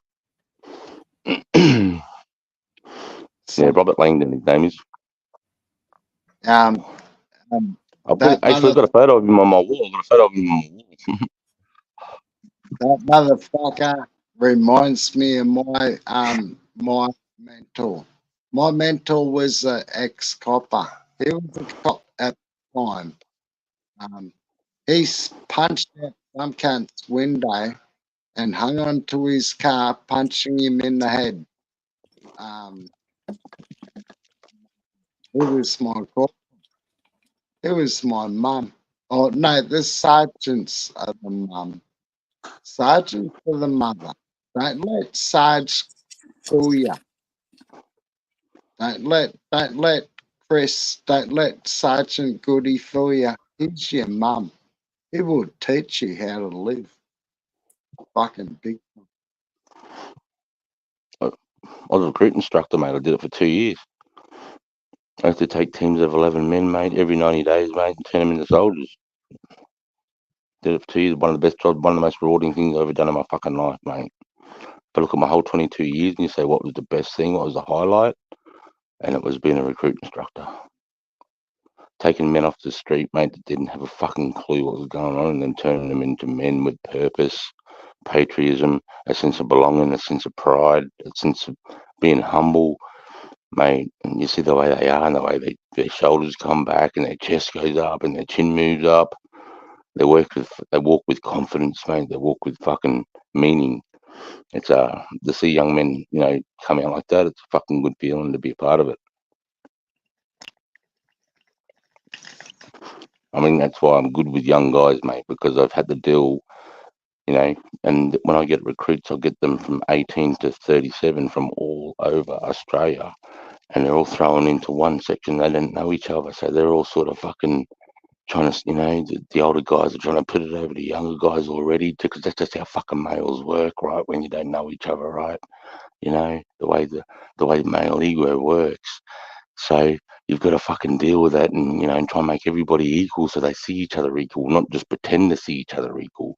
And to do that, to make men like that, you've got to do some hard things to some men, to hurt them and break them, and it's horrible to do it at the time because you can see the pain they're in, and they feel like they're being fucking abused and distrusted, and the army's turned their back on them because they're not seeing what I'm doing. And then when they get the reward and they see that first positive step and they see it for what it is, boom, they suck it in like a fucking sponge, and then bang, they're running and they're off and running. They understand what it's about, and they're not that person anymore. You know what I mean? Not to say they were a bad person, they're just a fucking better person now. And to be a part of that young man's life to do that, mate, it was fucking loved it. Fucking loved it. Hard job though, been at work every night, putting them to bed at 10, getting them up at 6 in the morning, every day, Saturday, Sundays, 90 days straight, mate. Hard on my family. I was living in my office most of the time because I'd have to write their reports, and I don't want to just do copy and paste and all 11 of them. I want to individually evaluate them. There's nothing worse when you go into a room and it says, "What does yours say? What does yours say?" And it's the same shit. I was a part of that. So I took the effort to make sure I gave individual reports, and did that stuff, mate, because I wanted to do it right, mate, the way, what I went through. And then I'll make them better soldiers. And the army's been good to me, mate. I've been to war and did all sorts of shit. So I thought I wanted to give back. I got a lot of experience, man, and I had passion about it. They didn't want me to go. Because of my experience, I said, we don't want you to leave the 1st Division. You're not going to training command, cunt. We need you up there leading guys in the 1st Division, setting these guys to war. You want to fuck around in training command, being a recruit instructor? What the fuck? And I said, I want to fucking do it. I want to go down there. I'm sick of cunts fucking coming up and say, I don't know how to do this. I said, fucking, what's the IA and the minimi drill? And they're like, we never got taught that. I'm like, fucking bullshit, cunt. And then someone said to me, why don't you go down there, Goody, and do something about it? And I went, fuck this. I'm going down there and doing something about it. Fuck this. I've had enough of this shit. So I went down there and tried to influence as many soldiers as I fucking could, man. Great job. Great fucking job. Because if you're going to be part of an organisation, you gotta learn. You gotta be busted down. Get the civilian out of you so you can be military. Yeah, nothing wrong with being who you are. We just try to make the best of you. That's what we try to do. Just try to make a better version of you. I don't want to change you. I don't want to indoctrinate you. I just want to make you a better person. Think different. But them first couple of months, them first few weeks of joining the army, you're gonna freak out. You're gonna fucking freak out. Fucking whether you, and I loved every minute of it. I'm a sicko. I loved it. It was great. I questioned myself every fucking night, brother. I cried. On the first week when I was a recruit, 18, I cried and thought I wasn't a man. I wasn't good enough. Looking at my mate next to me sleeping, and I'm fucking questioning myself. Am I good enough? My dad's a fucking army. What are they expecting me? I was fucking doing my head in, mate. It was a horrible experience for me. And I was 18, and I thought I was all that. I came from Toowoomba, and now I'm amongst these guys. And one of the guys that was a recruit with me was in the Navy, and he was in the fucking Gulf War, so he had medals, and he was fucking just killing it. And it was horrible. And when I went back as a recruit instructor, man, I was walking the hallways in that first week, and I seen the lads in them rooms. It was fucking me laying there, you know. And I was just like, I understood what they were going through, and I think that's what gave me the edge because all the other lads didn't give a fuck. Some guys go back to recruit instructors because they've been bullied. No one will fucking bully some cunt, and they come down with the wrong, this I'm gonna treat this cunt like that because I fucking got treated like that. There's fucking, and you get instructors like that, bro. I used to get drunk and punch on with the cunts and the boozers, mate, because it's to call me out to fucking smash the cunts because they were fucking weak men. And they're down there for being, because they got bullied and now they got some rank and they want to go down there and fucking bully cunts, So you deal with that. You got to deal with these pieces of fucking shit too as an instructor down there, mate. Because I'd stay back. I didn't give a fuck.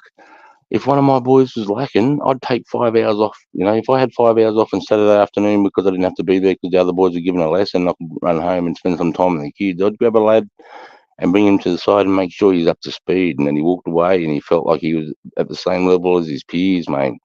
Because I remember what it was like when I was fucking there, mate. I wasn't born a corporal with 2 stripes and all this experience.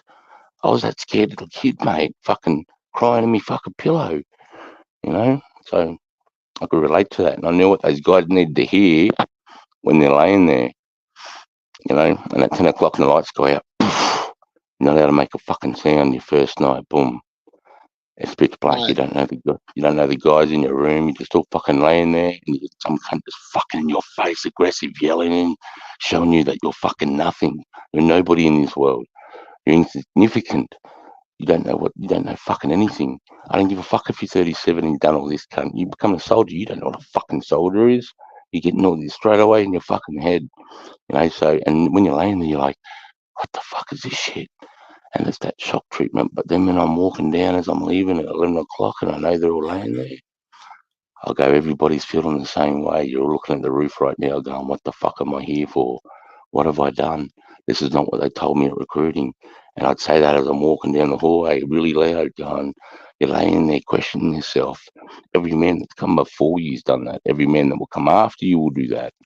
It's natural, and just give them that little, oh fuck, you know, that cunt isn't just a cunt. He's actually, you know, and it gives them something to think about positive as they go to sleep. And that's what I would have needed to hear when I was that young fella, you know, and that's why I loved it.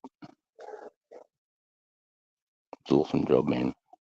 Gets me emotional talking about it. Because I took it so fucking seriously. Sarge, I did not cry, but one thing I didn't do, I did not come. I did not have a wank. I did not unload.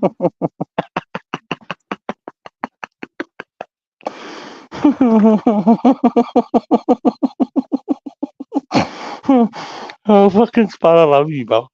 You're a funny cunt, mate. Oh, bro. Yeah, some lads, mate, in the army, when you're around lots of men, hundreds of men, fuck, bro, there's some dirty cunts out there. That's all I'm going to say. Spud just took a liking to the foreign wildlife. Gotta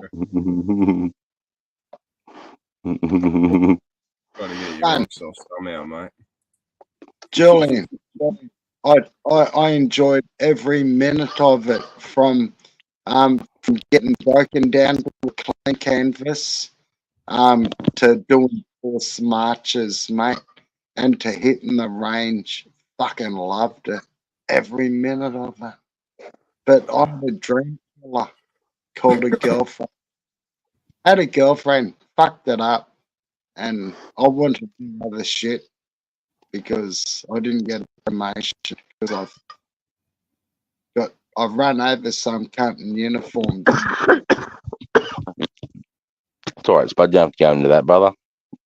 Doesn't matter, mate. You're still served. That's all that matters, bro. I got a pay number, Sarge. Not many cunts are. No, that's right, bro. Yeah, that's how you can know stolen valor too. If they don't know their fucking number, bro. If I go with your fucking army number and they hesitate, it's fucking over for that cunt. 110 1109190. I'll tell every cunt. 1810095822482. It's mine. Big number. Gets burnt into your fucking head. As the army morphed, mate, into the 2000s, we had to get another number. So us lads in the 90s, we had our Reggie number that we get paid by, and then they brought in another number called the PM Keys number, which was the new fellas came under, which I only had one. But now because I was old school, I'd have this one for my pay, and this one was for my administration, for my promotions and my awards and honours and all that shit. So I had two numbers in the end, but I don't give a fuck. Yeah, that makes sense. Back in the day, if you're a female soldier, you used to have an F in front of your number. Yep, that's that. Yep, you did, mate. And up until about 2003, if you're female, you had F in front of it. Yep. If you're from Queensland, it was 181. If you're from New South Wales, it was like 023. You know, it was all different. And I used to say too, as a recruit instructor on the first night, I used to go, I am like your first fuck. You're never going to forget me. That's Did what I you used to ever? say. Yeah, did you still call number and that? Like when you were like, you know, your troops lining up and shit. Did you ever do that? Not to a They number. made Oh us yeah, do that's bro, like how many of us there were. So you like you mate yell out right your fucking marker. number. And because we were like young and shit, I was pretty fortunate. I had a deep voice when I was younger, but there was this one lad, and I'm pretty sure he was sucking dick, bro. And when he called out his number, he just squeaked, bro. The whole us lads dropped. We couldn't stop ourselves from laughing, man. And they make us start again. They call that number again. You repeat it, and then they get to this lad, he goes squeak, and it's like couldn't help ourselves. It wasn't our fault. He got pretty upset by that, but yeah, nah. It's like, fuck, what do you do? It's like, wait, yeah, nah. I won't forget that one. And straight up, like at 6 in the morning when I wake them up, you've got to grab the bottom sheet that you sleep on, and you've got to run out of your bed, and you've got to have it over your left shoulder, mate. And everyone's got a fucking morning glory because they've just been woken up and they've all got a piss fat, and they're all there standing all cockeyed trying to hide it and shit. And I'm and I'm yelling at them. They're just woken up and they're all fucked up and they've never been in this position before. And I'm yelling, "Fucking number, what's your fucking number, cunt?" And they're like, ah. Yeah, Yeah, it's fuck. insane.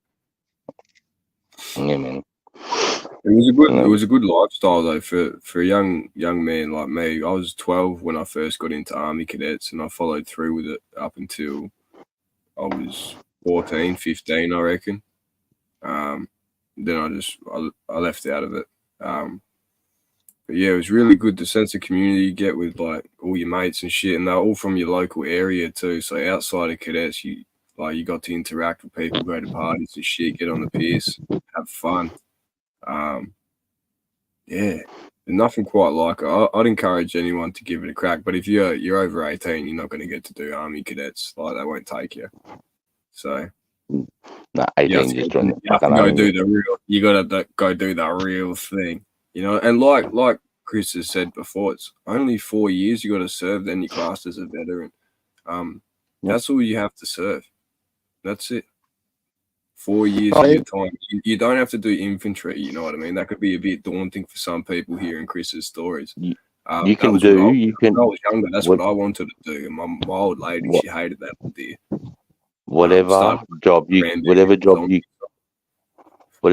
can think of on the outside, you can do in the army. Carpenter in the army, engineer, vehicle mechanic, diesel mechanic, boffins, chef, transport drivers, semi-trailer drivers, heavy plant operators. You know, mate. Not cleaners. Everyone's a cleaner. Everyone's a cleaner. Nah, they don't have cleaners. They make everyone. That's a disciplinary. Everyone's a cleaner. You stay on top of your shit. Someone's got to pay. You got your accountants. You got your politicians. So how's that work, Chris? Do they pay you once a month, every fortnight, once a week? Fortnightly, brother. Fortnightly. Fortnightly, mate. Yeah, you get paid every fortnight, mate. You get fucking and your Christmas leave is from about the 5th of December through to about the day after Australia Day. So you get all of December and January off. Unless you got to work over Christmas. But then if you've got to work over Christmas, you'll get like February, March off, sort of thing. So you still get sort of you get 8 days off at every school holidays. So all the school holidays, you get 8 days off. You get all public holidays. If you're in that state, you'll get off as well. And you have short leave as well. So sometimes you'll do a real good work and you know, it's Wednesday and the boss will come out and say, right, hey lads, it's, you know, Wednesday afternoon, see you Monday morning, and just give you a 4-day weekend. I mean, some days you'll rock up and at lunchtime you'll get in the PT gear and we will just play touch footy fucking till 3 o'clock in the afternoon, knock off early.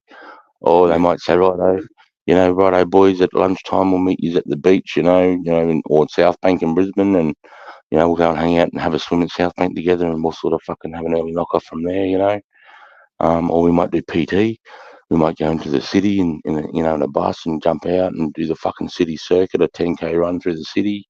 It's like, you know, and you've got to play sport too while you're in the military. You have to pick a sport and you have to play.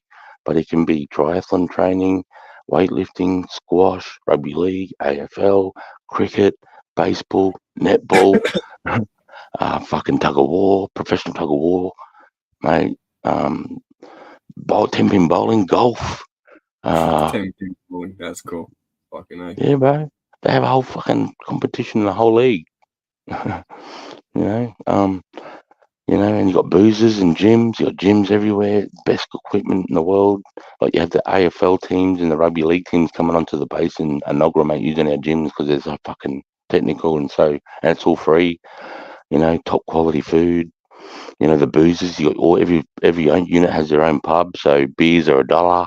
You know, spirits are $1.50. You know, it's a fucking good life, man. But it obviously has its downs as well. You know, like I said, many birthdays, many of this, many of that. You know, in the rain, digging holes in the middle of fucking nowhere, hating my life. What the fuck am I doing here? What the fuck? You know, you have all those days. You know, you have all that shit, man. But it's all part of it, I think. And like I said, it's not a job; it's a lifestyle. Once you join the army, it's a whole lifestyle that you've got to adopt. You know. But 4 years, I reckon that's the equivalent to doing a trade, people. You know what I mean? It's the equivalent to doing a trade in carpentry or something else, for example. So, Jay, mate, what's your YouTube channel? Bear with me. I'll drop it after. Fuck, what was I saying? Yeah, carpentry in that 4 years, man. That's fuck all time. And if you're in someone's like my shoes and you ain't got a partner, no kids to stress about or something, you're in a good fucking spot. Make sure you're healthy. That's the biggest thing beforehand. Get yourself up, be fit physically, healthy, all that. And I'm glad you brought that up. That's the other thing. Top doctors. If you break your ankle, you go to the top doctors. All at the army's expense. Teeth, all at the army expense. You don't have to worry about a fucking thing. Get fixed and that. They're all fucking. They look alright from a distance on camera, but up close, you're like, oh, you poor cunt. But that's what crack will do to your teeth when you're smoking meth through a crack bong. It's just not good. So if you make it into special forces, man, you get laser surgery to make your vision 20/20 if you have anything wrong with your vision. Mate. Fuck, no shit. Oh, bro, you get looked after well, mate. Like anyone that's you get looked after well. You know, and there's combat first aids everywhere. Like when I'm a combat first aider, I've got peth whistles, I've got 5 milligram morphine bottles, I've got tourniquets, I've got quick clot, I've got you name it. I can stitch. I've got saline bags to do inoculations. Quick clot. What does that do? Is that for like stopping bleeding? Oh yeah, bro. So if you get a massive flesh wound, so say you get shot in the bicep and your whole bicep's torn apart, to make that, you know, because obviously you can't be there doing like you're in the emergency room. You got to get that shit fucking done. So you open this pack and you tip it in, mate. And what it does is it expands inside the wound and it forms a clot and makes a blood clot instantly, mate. And then you wrap it up direct pressure. You can't get this shit in the streets. This is stuff that we get when we go into war zones, mate. Damn hell. I think some of the lads could use that in the street in some of the battles they've been through, but it's expensive things and stuff. That's why you don't see it. And it's American technology too. They don't like sharing it too much. Like we have special tourniquets that we get over there that when we're leaving we have to give back if we haven't used them. You know.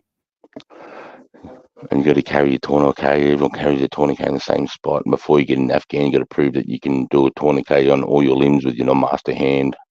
You know, but all this crazy shit that you know people don't even think about or know what you do just to get into Afghan once you're qualified to go to war.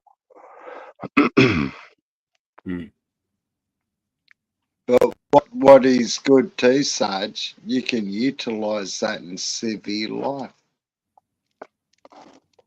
Oh yeah, because it's all relatable, mate. You fucking know.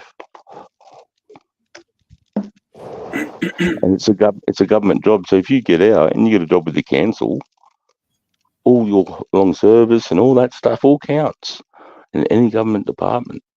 You know, so if you get out and get a job with the council, being a contractor doing the stop go signs, mate, you know, and it's through the government that all your service and long service and all that shit counts, mate, because to the government you're just a number. It doesn't matter what environment where you are, you're just a government employee, whether you're a copper, fireman, soldier, public servant, ATO, whatever. You're just a public servant, you know what I mean? It doesn't matter what you fucking label yourself if you work for the government. Yeah, that all counts too, so it's all linked. So if you got 10 years long service leave in the army and you get a job with the council, all that 10 years long service leave and all that experience and leave and shit comes with you. And with your super too, guys, the army puts in $3. So if you put in $1, they put in $3. So if you salary sacrifice, say half of your annual salary and put that into your fucking super, that's a different thing altogether. Salary sacrifice is another I was thing gonna you can say, do. like, if you salary sacrifice 45K, they'll triple that. No way. Like, fuck. I'm thinking loopholes already. Well, you've got to you got to tick a box when you're getting paid. You got to contribute 5% of your pay to super or 10%, and whatever you pick, if it's 5%, whatever that dollar value is, say it's $180, they put in 3 times that 180 each fortnight, and that's what's going into your super every fortnight. You reckon that 10% would be worth way more? Well, I got told a wise thing when I was 19. They said just click 10 and you won't ever know. So I just clicked 10 and forgot about it, and you know, before 10 years, I had like 600 grand in my super, bro. You know, like that 10-year mark. It's fucking incredible. And then when you go to war, you get all the other fucking stuff comes with it, mate. You know, like in the war zone, I was earning about $7.5 grand a week. You know? You paid by the hour, or is it an annual thing? No, it's always fortnightly. What happens is it's broken down by the day. So straight away, as soon as you go into a war zone, $200 a day, straight up, bang on top of your wage. It's already tax free now. If you're married, separation allowance, $15 a day. We're in tier 1 operations, so that's another $27 a day. If you have qualifications like I do, like I'm a demio, I can explode our ordnance that hasn't been malfunctioned. I've got the qualifications, so I get another $70 for that. Combat first aid, I get a few more bucks for that. Depending on the trades that you have, a few more bucks for that. And it all adds up, bro, to fucking thousands, mate. Like a soldier with the least amount of skills in a war zone, pulling in, $5 grand probably a week. Fuck. Well, the lads come back and buy brand new Commodores and put superchargers on them, and it's cunts driving drab. Bro, some dudes just go and blow it all on fucking hookers and fucking and gambling, bro. I've had a bad run with hookers already. I better fucking not. But I think it'd be a good motive for anyone my age to be considering at the moment, because we do need more people in our infantry and our army, because we're lacking significantly. We need more people. And fuck, man, if you want to do your family proud, it's one sure way to do it. It's in the country. Oh, what's his comment here? Tony B. Chris, how would Australia go against Indo if they decided to invade?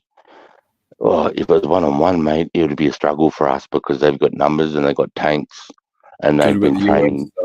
They backed off back when they tried putting on a bit of pressure. I remember my pop was telling me about this today. But this is where we got talking about language earlier, Chris, and I was thinking, holy fuck, when I was in I'm about to leave too. Hang on a second. I've got to leave. I just realised it's 11:20. I've got to take my young fella to work at midnight. Oh, true. Yep, no worries. Yeah. Fuck, I'm gonna have to get off from probably like 7 minutes. It's 11:30. Fuck, I didn't realise it was 11:30 already. Yeah, it's getting late, eh? Yeah. Hey, that's all right. I'll start going up. So if you get back, but I'll probably be running into the early hours. So it's fucking Saturday, mate. Keep going. Yeah. We'll see how I want to get back. Yeah, it's about a 15-minute, 20-minute drive one way. He does a 24-hour service station down this highway. Julian, mate, up a lot for your time count for the night. How are you, Nana, anyway, brother? I'm good, thanks, mate. I've got to get to bed soon, actually. Yeah, you've had a couple of big nights too. Yeah, so I got to get up 5.5 hours. Yeah, I got a few hours sleep today. And I went into town for a bit and charged the batteries a bit this morning. Enough to be okay. Yeah. Oh, here you go. Zeus is saying jump over to J, mate. There you go. I'll put that up. If you're going to put your link in there, Jay. I'll drop one now for you. Make it easy. Mm-hmm. I'll pin what I do. I pin my link up in the taskbar, so I've got a little thing up with all my link. Oh, you're on your phone. Yeah. We're gonna tee you up a laptop soon. Yeah, I've got one, but my daughter took it. My daughter's got it. And I've got a tablet too. I've got a fucking tablet as well. Fucking yeah. What was I gonna say? Fucking yeah. So I'm gonna have to head off in a minute, people. But yeah, there's been between like 25 and 38 people in the chat all night. Really, it's been a good stream, bro. As always. Yeah, and there's still like 21, 22. Fuck yeah. No, awesome. Yeah, so head over to Jay, mate, and keep the combo going. It's always a good time with everyone. Thanks for being in the chat. Always love talking about this stuff. It needs to be talked about, and I love everyone's support. And Banana, have a good night, Jay, mate. I might catch up with you after too. And Spud Lee, you fucking mad cunt, Ripper Belly legend. Smash that like, lads. Don't forget it. Have a good one. Cheers, Justice. No. All right, lads. Dingo. My pleasure. Love it. Bongo. See you, lads. You're mad.